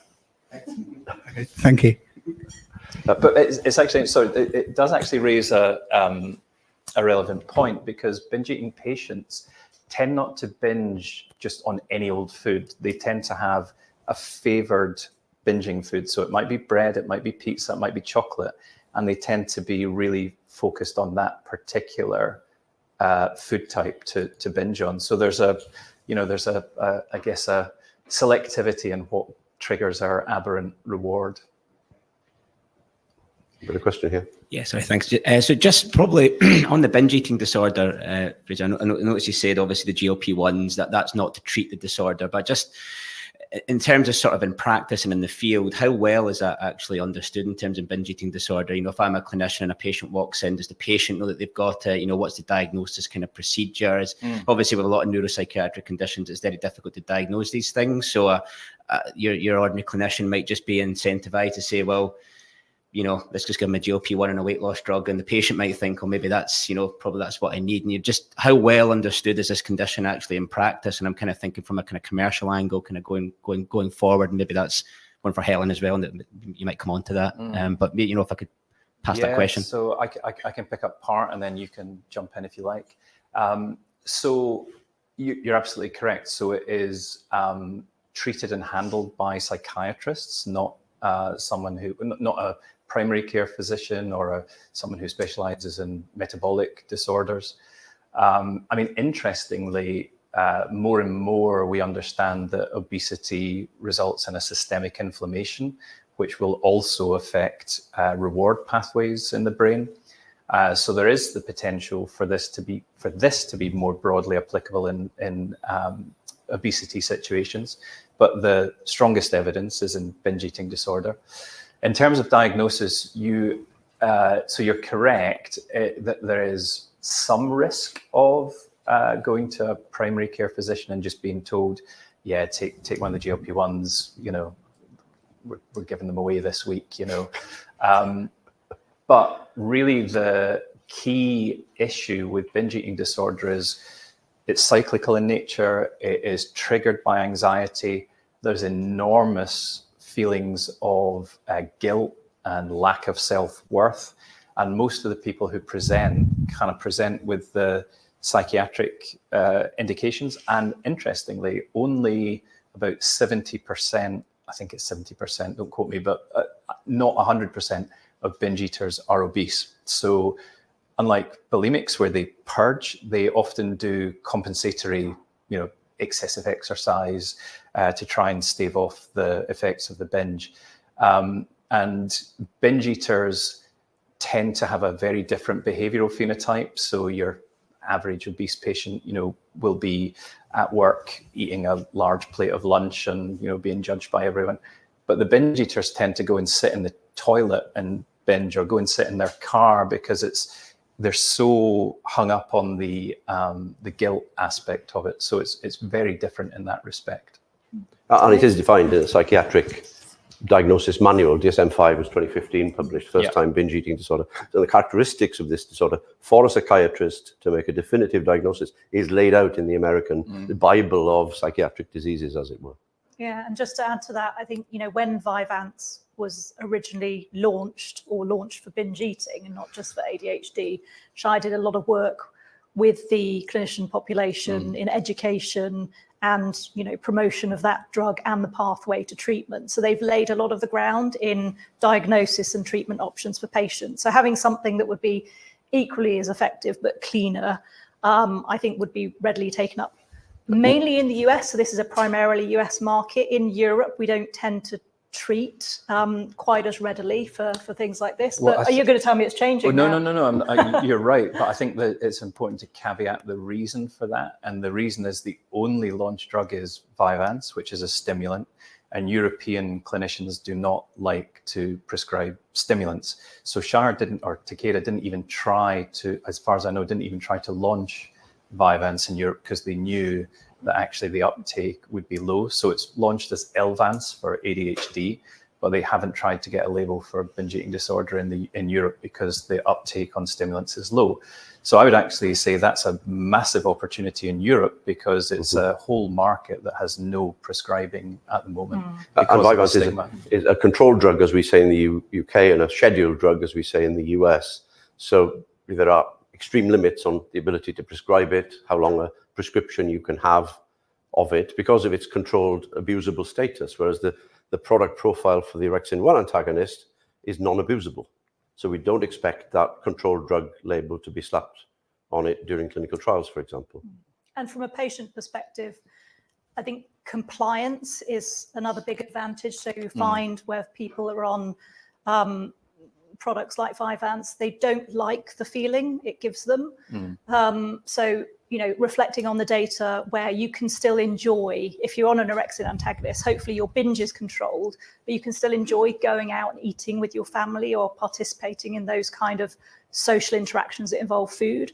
If you're on Vyvanse, you don't gain pleasure in eating generally. And patients quite often decide to come off of their own accord, not just on clinicians' advice, and come on and off drug because they don't like the feeling it's giving them. I think going back to your comment on the GLPs they're really taking the market by storm. They're amazing. However, they are burdened by a whole host of side effects. And one of the major issues is this whole nausea, vomiting, actually feeling like you don't want to eat. And ultimately, we can say all we want about kind of metabolic control and re-regulation of dysregulated, insulin responses. But ultimately, those patients are losing weight because they feel sick and they don't want to eat. So it's about 54% of all patients have nausea or vomiting when they're on GLPs, and the majority of those come off drug at some point because the side effects aren't worth the effect. So with orexin, it's not just eating, it's control of that aberrant eating. However, you're going to feel generally well in yourself, hopefully, and be able to enjoy other aspects of your life. That said, if you are that niche patient who requires a GLP-1 agonist and an anti-binge, there's no reason, haven't done the experiment yet, but there's no reason that an orexin-1 antagonist being that specific and selective could not work together with a GLP-1 if you're binging and obese. And if you are obese, the thought process is, if you're able to control better your reward-seeking behavior, so binging behavior, without doing other aspects, your feeding is going to be normalized, and therefore your weight over a longer period of time will be normalized, so in a more healthy fashion than just dropping it very quickly. I mean, one last thing that's worth saying about Vyvanse is it's a stimulant. And to go back to what we said in the DAT section, you take it in the morning when you wake up, and it lasts for about 8 hours. You can't take it again, because if you take it again, you cannot get to sleep. So you're off drug for 16 hours a day or 12 hours a day, whatever it might be. And if you look on patient forums, one of the complaints is, I'm so well controlled in the day. When I'm at work, I'm not going and sitting in my car and eating 3 pizzas at lunchtime. That's perfect. They get home, and then they associate it with, I'm home and then I've got nothing to do, and I often binge, and I particularly binge during the night. I wake up and I go down the stairs and I raid the fridge, and that's because they're off drug, and you can't be on drug because otherwise you drop dead of never going to sleep. So again, it's an advantageous mechanism to have, I think, not to have a stimulant. Okay. Oh, Sean? Just a quick one. I'll add that there's a lot of overlap between binge eating and obesity, but a lot of binge eating is undiagnosed, and GLP-1s are being looked at for stuff like gambling addiction and sex addiction at the moment. Yeah. So they're really pushing the limits with side effects that Helen mentioned as well. And I think all those impulse control disorders would be applicable to orexin-1. Very common. Absolutely. My question is, it's a bit more nebulous. When drugs go into phase 1, the primary point of a phase 1 trial is to look at safety and tolerability. And these are preclinical assets. And, a preclinical asset is a preclinical asset. But would you say that these two assets, the OX1 and the DAT inhibitor, in terms of safety and tolerability, have a better than usual chance of being safe and tolerant in patients versus a typical preclinical candidate? Would you agree with that point, or is that pushing the envelope too far? I mean, I think it's fair. I mean, I don't know I honestly don't know what a typical chance is, but I think what I would say is, without trying to compare it to something else, the preclinical safety profile looks good, and the mechanisms, particularly the type of mechanisms for DAT, let's say, would imply that it has a really good chance of being safe and well tolerated. And you probably have a chance of seeing efficacy readouts in, say, an experimental medicine trial, which is quite unique, I think. But there's reference to this is a clean OX1, it's OX1, not OX1 and OX2. Correct. So it's off-target infection. That's on that respect way less. Yeah. And therefore, the tolerability should be better. We've seen OX1s in the clinic, and it would suggest that if this gets into the very least, it will pass phase 1. Yeah, so I think the OX1s that have been tool molecules used to explore the mechanism, but carry baggage, and you see somnolence, sedation, that type of thing. It's fair to say a big part of why we acquired the company was our diligence on the potential safety profile. The fact that the early 7-day toxicology was completely clean and unremarkable. That's a big part. So that de-risks the future getting to the clinic period. So we look carefully at the risk versus the other 130 companies and opportunities we screened at the same time over a period of a couple of years, I suppose. So this wasn't an acquisition that was made on the whim. It was an acquisition that was made in context of a long trawl of potential companies and assets that would fit with what we're doing. And it was the best fit in a number of ways, including proof of concept and potential safety going forward. It was a big part of that decision making for our board. I've got one question online, which might be, because our questioner has been very patient with us. Are there any plans for additional fundraising activities in the near future to support this expanded portfolio that you've heard about?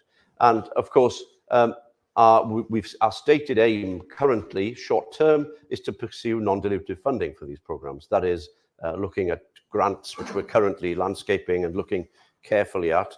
The addiction space, of course, does have a lot of history of grant awards in it, and we're looking very carefully at that as a management team. So short term, I think it's about non-dilutive funding.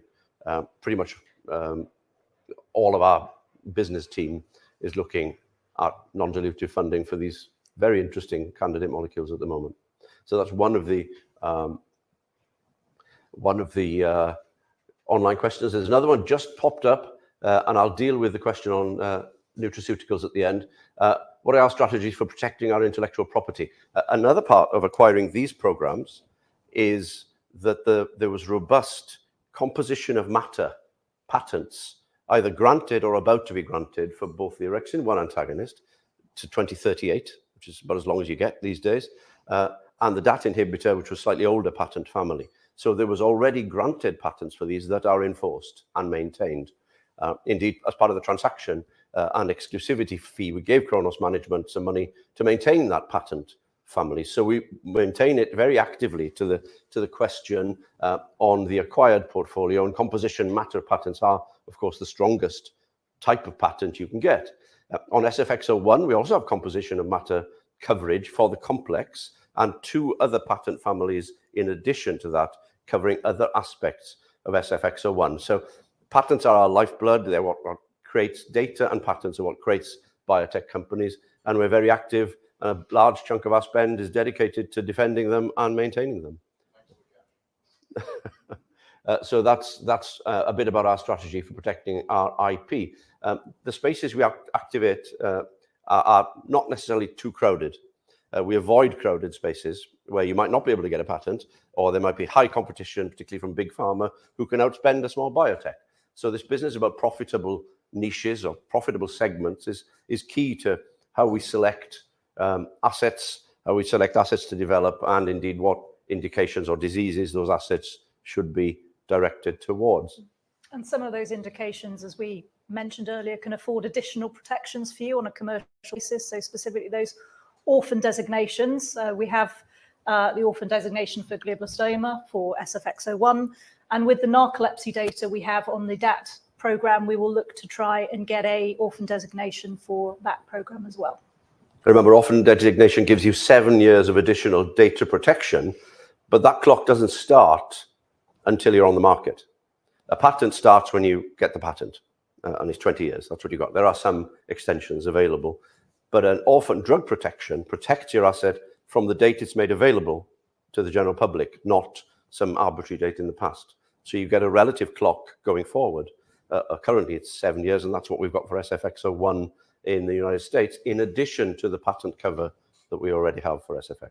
And of course, throughout the development of these programs, we'll always be looking at any new potential sources of intellectual property that we can protect, and that would enhance the coverage and the commercial protection over a longer period of time. That might be new formulation, new salt forms, I think we were talking about the other day, in terms of the production CMC process. And that's really what we've done for SFX01, as well as that primary composition of matter. We have different forms of SFX01 for the production process, and also optimized process or production, for want of saying that word too many times. But you get these additional layers that can help you extend your protection for longer. So that hopefully covers the IP question. It's about looking for data protection strategies and constantly looking at the data we generate from the point of view of, is it patentable? Can we extend? Can we enhance the coverage that we already have? Good. Well, that's probably a good segue then to commercial. Thanks, Fraser, and for the leadership of those programs historically. A very clear exposition of what we've got. I'm going to turn over to Helen now and talk a little bit about why we select these markets, to our business model, to the strategic plan about looking for profitable segments. So Helen will take you through now some of the market sizes and market potential data that she's gathered for all of these programs. So I'll try and touch on each program in turn and talk a little bit about the indications and the market potential around those indications, and then segue into the competitive environment, especially around the new programs, and why we think what we have is differentiated and therefore attractive from a commercial standpoint. I'll try not to labour too long, because I realise some aspects of what I'm about to say have probably already been covered by other people. So particularly around mechanism or the sort of patient treatment landscape, I won't dwell too much on. So starting off with our lead program, our most clinically advanced program, which is SFX01. As we heard from Marjolaine and Glenn and Wouter earlier, we are addressing glioblastoma, the fatal of all brain cancers. The market opportunity here is huge, and I hate using those kind of superfluous words, but it is truly huge, mainly because of all of the failures that have recently happened, and there is not really anything available to patients that are going to change the trajectory of their disease. So they go after diagnosis and get resection and then go on to a chemotherapy agent called temozolomide. Temozolomide itself is roughly around $30,000 a year. So the expectation that anything that gives a better life extension or quality of life to patients will exceed that pricing envelope considerably. So there are a number of programs in clinical development at the moment, as well as those failures that have been mentioned. A few have got news articles quite recently. I think there was a sort of vaccine approach and immunotherapy approach. But I hasten to add that although they seem to have got amazing publicity, they're showing results in one patient. And one patient does not an approved therapy make. So all of those products will need to go through, as we stated before, larger trials to prove that they can actually address the broader patient population and give that extension of life that we're all hoping, or a cure. That's what everyone really wants from the therapies that we develop. So although we mentioned this is an orphan disease, so that means it's relatively rare, actually it's been diagnosed more and more readily over the course of the last few years. And it sounds horrible to say, but that gives us a great opportunity, commercial opportunity as a business in addressing that population.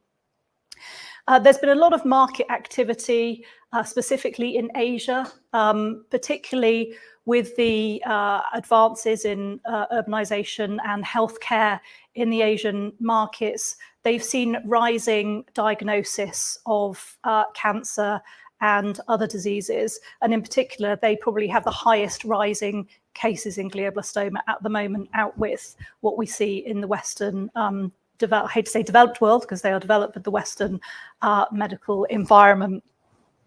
So that's what's causing the major driver for the market here, is this uplift in diagnosis, but also without any therapeutic options, and that unmet need is really providing good supportive environment for the development of new therapies, the FDA with their fast track processes, and the assumption is with relatively short trials, you're going to get a pre-approval or an approved with a post-marketing commitment from the regulators over there. So from our perspective, we want to generate good clinical data that will enable partnering, as these companies here have done with Asian large pharmas, to enable those larger clinical trials. However, and I must add, if we see amazing data, it's well within the capabilities of a smaller pharma to be able to market in such indications as GBM. So if we had aspiration and funding available to become a fully integrated company at that time, we would potentially be able to address this indication ourselves. However, that is not the case for some of the neuropsychiatry indications that I will come on to in a bit later. So for autism spectrum disorder and the other neurodevelopmental disorders, I won't dwell too much on this because, as we mentioned previously in our other presentations, we have out-licensed SFX01 to our partner Stalicla for development in these particular indications. However, I just wanted to highlight, and I covered this when we were talking about the initial partnership, that this is also a rapidly growing field. And again, coming down to a greater awareness of neurodevelopmental disorders more broadly, and education in the clinical environment, in the diagnosis and the management of these disorders. And now when we talk about autism, we're not talking about those people that see it as a superpower and enables them to do many things. We're talking about a highly disabled portion of this population that can't engage in normal everyday living.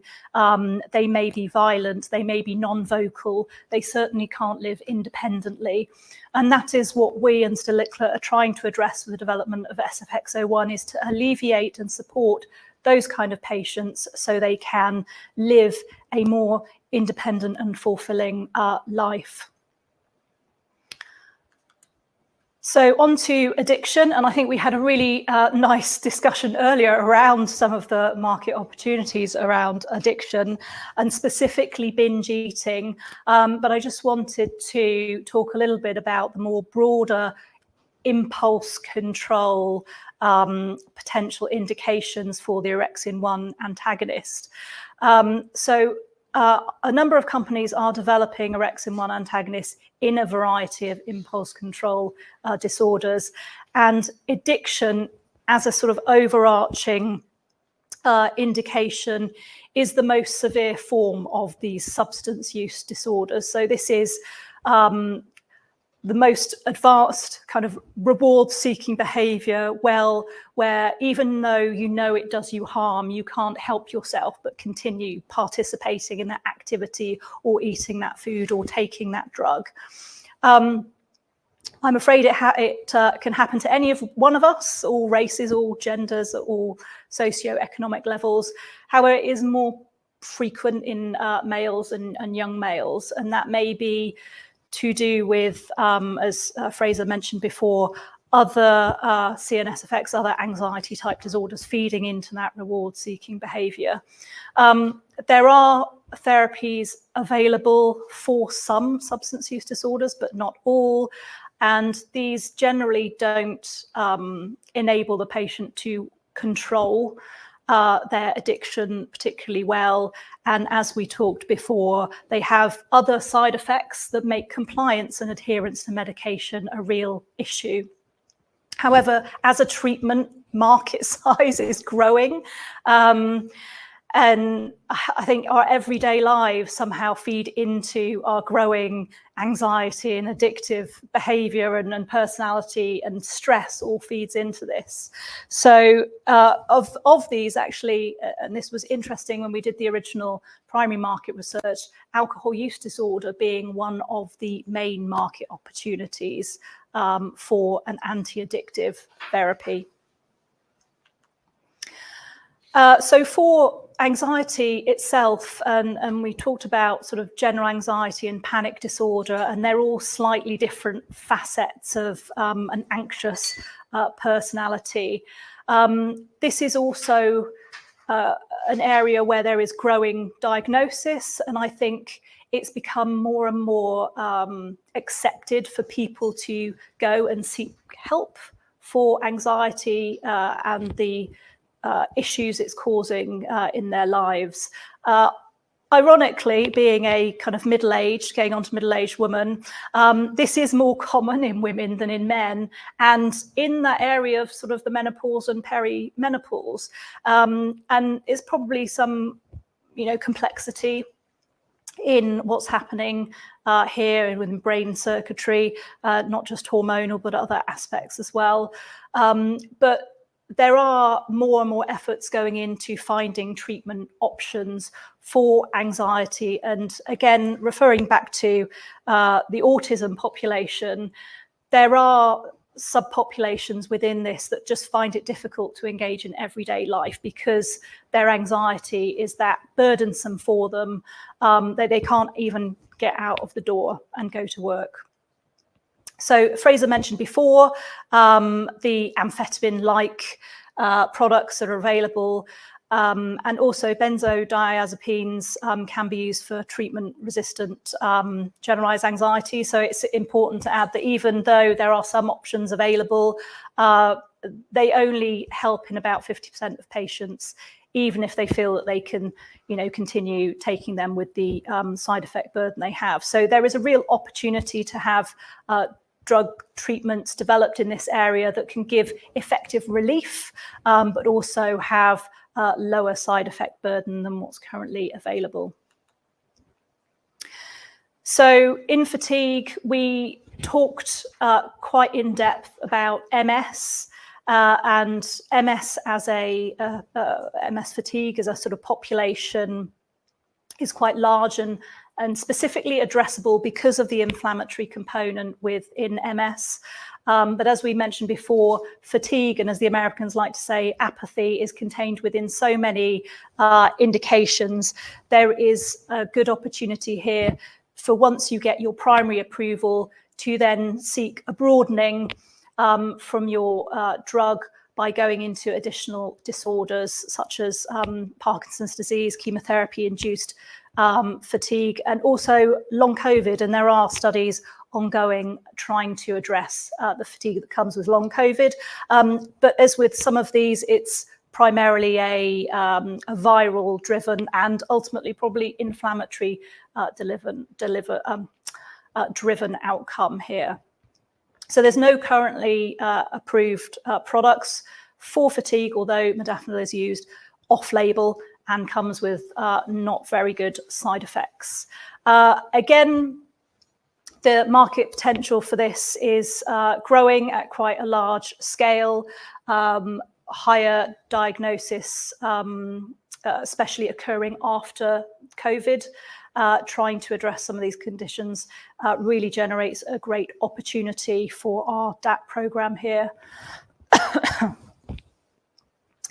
As we mentioned before, narcolepsy is an orphan designation, so slightly smaller. However, it's a really great opportunity with a couple of leading players, namely Jazz, that are calling out for a drug which is non-abusable and has limited side effects, but still is able to give those patients the alertness that they require throughout the course of the day. So these are, you're just sitting at your desk and you're dropping off asleep, to cataplexy, which is quite bad, and sleep paralysis with hallucinations, which is really an awful condition to have. So, you know, the target product profile you want for your drug is something that creates that alertness during the day, goes away by the time you reach nighttime, so that you can have a nice restful sleep and doesn't give you those horrible side effects. So mentioning the competitive environment, and I think we talked a lot about orexin, but some orexin antagonists have been taken forward into a variety of different areas. So reflecting on the comment that came earlier about the confidence going into the clinic, there have been a number of orexin-1 antagonists taken into the clinic. Some are still progressing.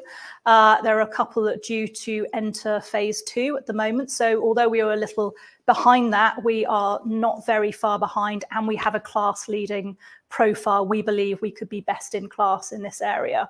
So they've been taken forward in substance use disorders like opioid use disorder and smoking cessation, and also other psychiatry fields like schizophrenia.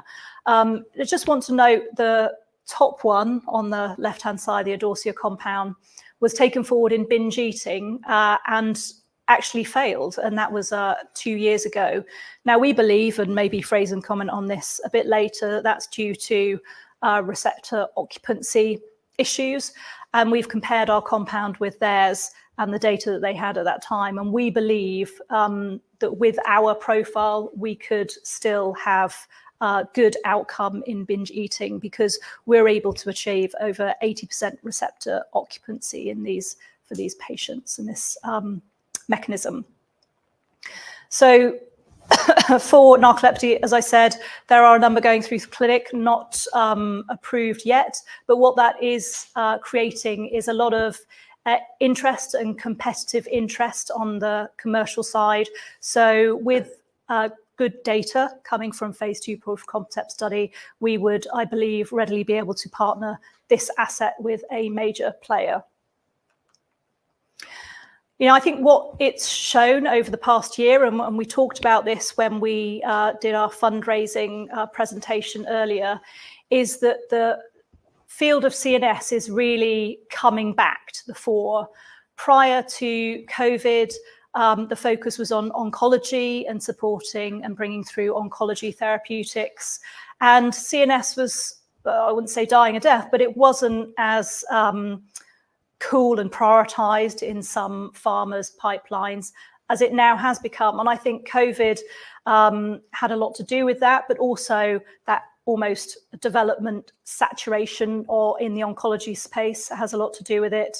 And they have been coming back and seeking opportunities in the field of psychiatry and other CNS indications. And they've been stating, as J&J said, that it really believes it is going to try and focus now on more CNS therapies and build its pipeline around this area when it has not been focused on it in the past couple of years.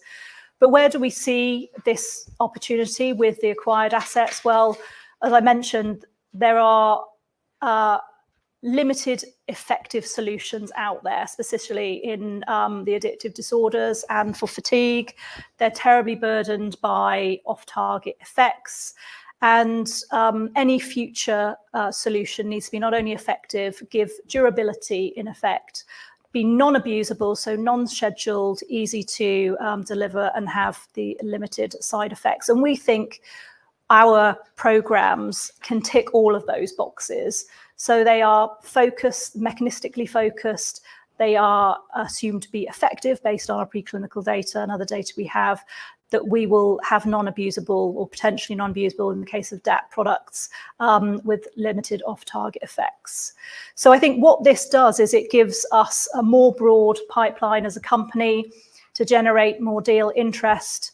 And as long as we continue to generate positive data through the development pathway, we should be able to attract partners to transact these programs, or if we had the appetite to take them forward ourselves and deliver even higher value partnerships later on down in that clinical process. Great, thanks, Helen. So to conclude, we'll talk a little bit about conclusion, do some final Q&A. Hopefully I can see the questions arising here, and take you through finally the last two slides. Thanks for your patience. I hope that we've demonstrated this morning that we've executed against each of these imperatives in our strategic plan. We've got early partnering. We've got external validation of our technology. We've generated clinical data in our phase 1 with our new tablet. We've continued to generate preclinical data, and some of that for the first time today has been shown to you in our collaboration with Erasmus in those GBM models, both with radiation and with the only other drug that's available for GBM, brain cancer, and that's temozolomide, and SFX01 seems to work together with both of those approaches. That's excellent news. We've sought through a 2-year process attractive M&A opportunities, and we've given you a large chunk of the data that we acquired with that company today, thanks to Fraser's very clear explanation of those quite esoteric central nervous system concepts that we're getting across, and we think we've got class-leading assets now in both of those areas. So hopefully we've ticked each of these boxes. I would encourage more questions and challenges if we haven't, but I'll move a little bit towards the outlook now from the year end and through, some of these have been covered, through the rest of the year. We're doing regulatory work in parallel to the question that was there earlier, particularly on stability manufacturing, getting SFX01 ready for those first patients in beginning of 2026. We are completing the integration of Chronos. This is all about data records now. That's the stage that we're at, and putting those into our own systems. We're busy looking at the grant landscape so that we can restart the orexin and atypical dopamine active transport programs. Patents are still being granted on some of these programs, so we don't have global patent coverage yet, and the only reason for that is that different patent agencies in different countries process patents at a different speed. But we'll publicize those patent grants as they come. We will be publishing our clinical paper on the SFX01 phase 1 study, which is definitive in terms of the behavior of sulforaphane. Nobody else understands it like we do, and that will be submitted for publication, and when it's published, we'll let you know. We're still ongoing analyzing what's called pharmacodynamic data, that is stuff about what the sulforaphane and the total thiols did while it was in the volunteers. Remember, these are healthy males, There's nothing wrong with them. They're screened to have nothing wrong with them. And yet we have said publicly that some gene changes were observed in that population with sulforaphane, which is really intriguing. We're analyzing that now and trying to make sense of the entire genome changes in that group of people, and we'll make that public as we go through. So there were two questions before my computer lost its battery, and I'll make sure that we deal with them now as we move on to Q&A. The first one, based on the acquisition, are you likely to expand the R&D pipeline beyond the current assets and collaborations? Well, we had 200 meetings, 130 evaluations, 65 confidential discussions with companies about their assets or about the company itself. There are opportunities out there, but I think short term, our job is to make sure now we get these programs restarted with new non-dilutive funding, show that the newly enlarged company TheraCryf can then get these programs going and show value from them. That's the immediate priority. If something else came to us that was an excellent fit after we demonstrated that restart, yes, we would look at it. And then there's another question which was pre-submitted. So thank you for your patience, whoever submitted it. A long-term investor who's a big fan of taking sulforaphane supplements. And the Juvenescence deal, for reasons internal to Juvenescence, didn't proceed, and we got the rights back.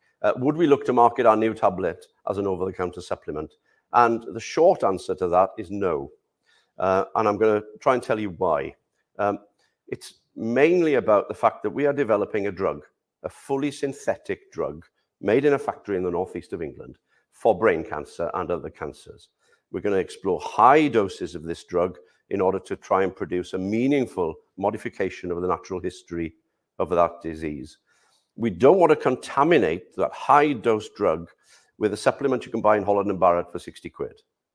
And that's a pricing contamination. That's a contamination of where we're taking this profoundly biologically active molecule. It's already a pretty crowded space. There are supplements out there. The problem with them is you just don't know how much stuff you're getting in the supplement world, because nobody has done what we've done, and that is understand exactly from this patented formulation what sulforaphane is doing, how much you're getting, and what gene expressions is it shifting while it's on board.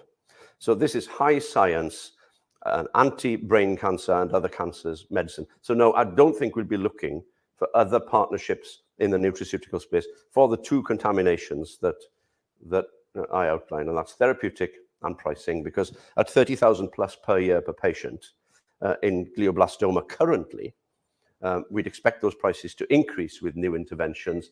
I don't want contamination of pricing. We are developing a drug, essentially.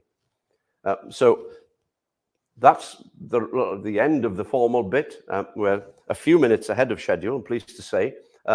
Any more questions from the room? And of course, online, if they pop up, we'll deal with all of them. One question before that, I just noticed that amongst your high-functioning autistics are Steve Jobs and Elon Musk. Anxiety is an issue, hence the cage fighting, etc., I imagine.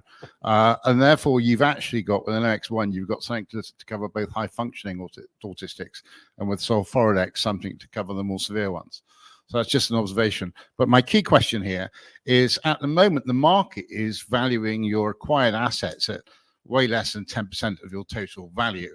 Given that they're relatively low risk, and in fact, they address potentially much bigger markets than sulforidex, which in itself is only mostly at phase 1, with the exception of breast cancer, which is going to take some time.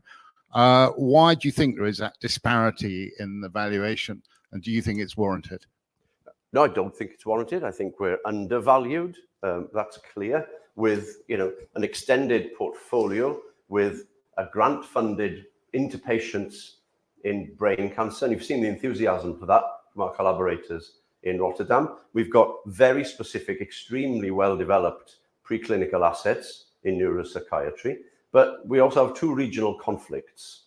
We also have a very high interest rate and relatively high fuel prices, and I think we all know that the macro environment is conspiring against investment as a whole in biotech and the realization of real value that biotechs can generate. I think our job is to crack on, to keep going, to continue to unlock the value in this portfolio. And ultimately, we have to believe, and I do fervently believe, that value will be unlocked if you're patient. Biotech is a long game, and really the major thing is the sort of exits that Helen has showed us that can happen when you get the data set to the right point, and they're in the billions. My question was specifically for those in-license assets. I would carry an interest because I'm a shareholder or an option holder in TheraCryf because of those assets. But indeed. Specifically those assets, those macro factors affect everything, but specifically those assets, which at the moment constitute the market of users as a tiny bit of your total value. Yeah, they do. I don't. Part of today, Sean, was to really explain,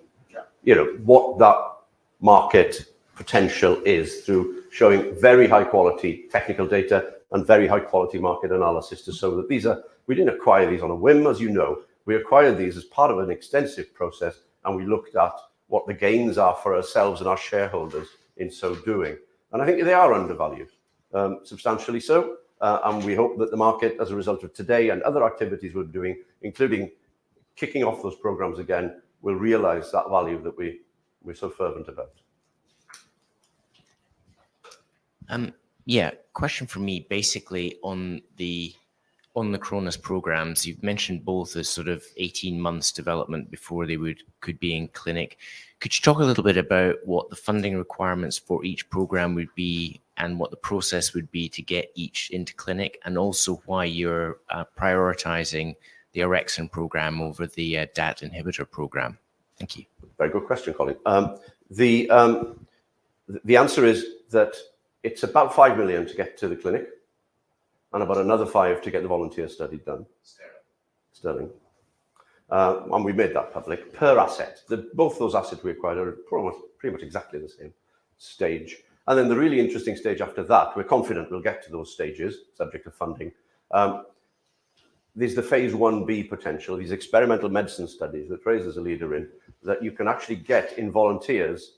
You can emulate these neuropsychiatric conditions and show that the drug is interfering with either a carbon dioxide panic attack, which is what happens to the volunteers if they inhale carbon dioxide, and you can reduce that. That's proven with an orexin antagonist. Or with the dopamine antagonist, you can actually infuse the cytokine, the interleukin-1 beta, into volunteers, and they feel pretty rough, they feel pretty tired, and then you can pre-treat with the DAT inhibitor and show with good scales of efficacy that can be alleviated. So there are good hybrid ways before patients to show proof of pharmacology with these drugs. Non-dilutive funding, I think the reason we're pushing orexin first, we're a small team, is because the addiction space is so hot, and the grants in the addiction space represent possibly slightly lower barriers currently. We will look at both those assets though. And I'll just add to that prioritization. Obviously, in a world where we had unlimited funds, we take them both forward, because I think with good clinical data, we'd be able to easily partner both of them. However, not just talking about the sort of froth in the addiction space and the grant availability, but if you look at the competitive environment and competitive development environment, just looking at orexin-1 antagonists, there are a number of large pharmas that are trying to develop their own programs. There are some that have fallen over that we know about. We know why they've fallen over. So there is great appetite to feed back in to those pipelines. So I think we would have, I hate to say this because you'll hold me to it later, an easier time of it to partner than we would in the DAT. I mean, still good data would enable partnering, but I think there's a lot more froth in that potential partnering arena for orexin-1 than there is for DAT. Tim? Looking ahead, assuming a golden scenario where we get successful clinicals and successful approvals for autism and for the oncology indications, and assuming it turns out to be the same dose for each, is there going to be a problem with differential pricing for those two? You're probably going to end up with two companies selling each product, and they may not agree, or NICE or other regulatory body may not think it should be the same price for each. And might there be an interchange between the two products for the two indications? Yeah, so that's something that we debated at great length before we recommended to the board to progress with this partnership and decided that it was a good partnership. I think we have to also consider that this would be almost done it in a companion diagnostic way. So the main reason we went with Stalicla was this ability using their proprietary technology to identify patient responders. So it wouldn't just be a drug for all autism patients, in which case I agree the pricing would be lower. But if we're addressing a subset population with responders and we can almost guarantee a good outcome, then you can achieve a higher pricing.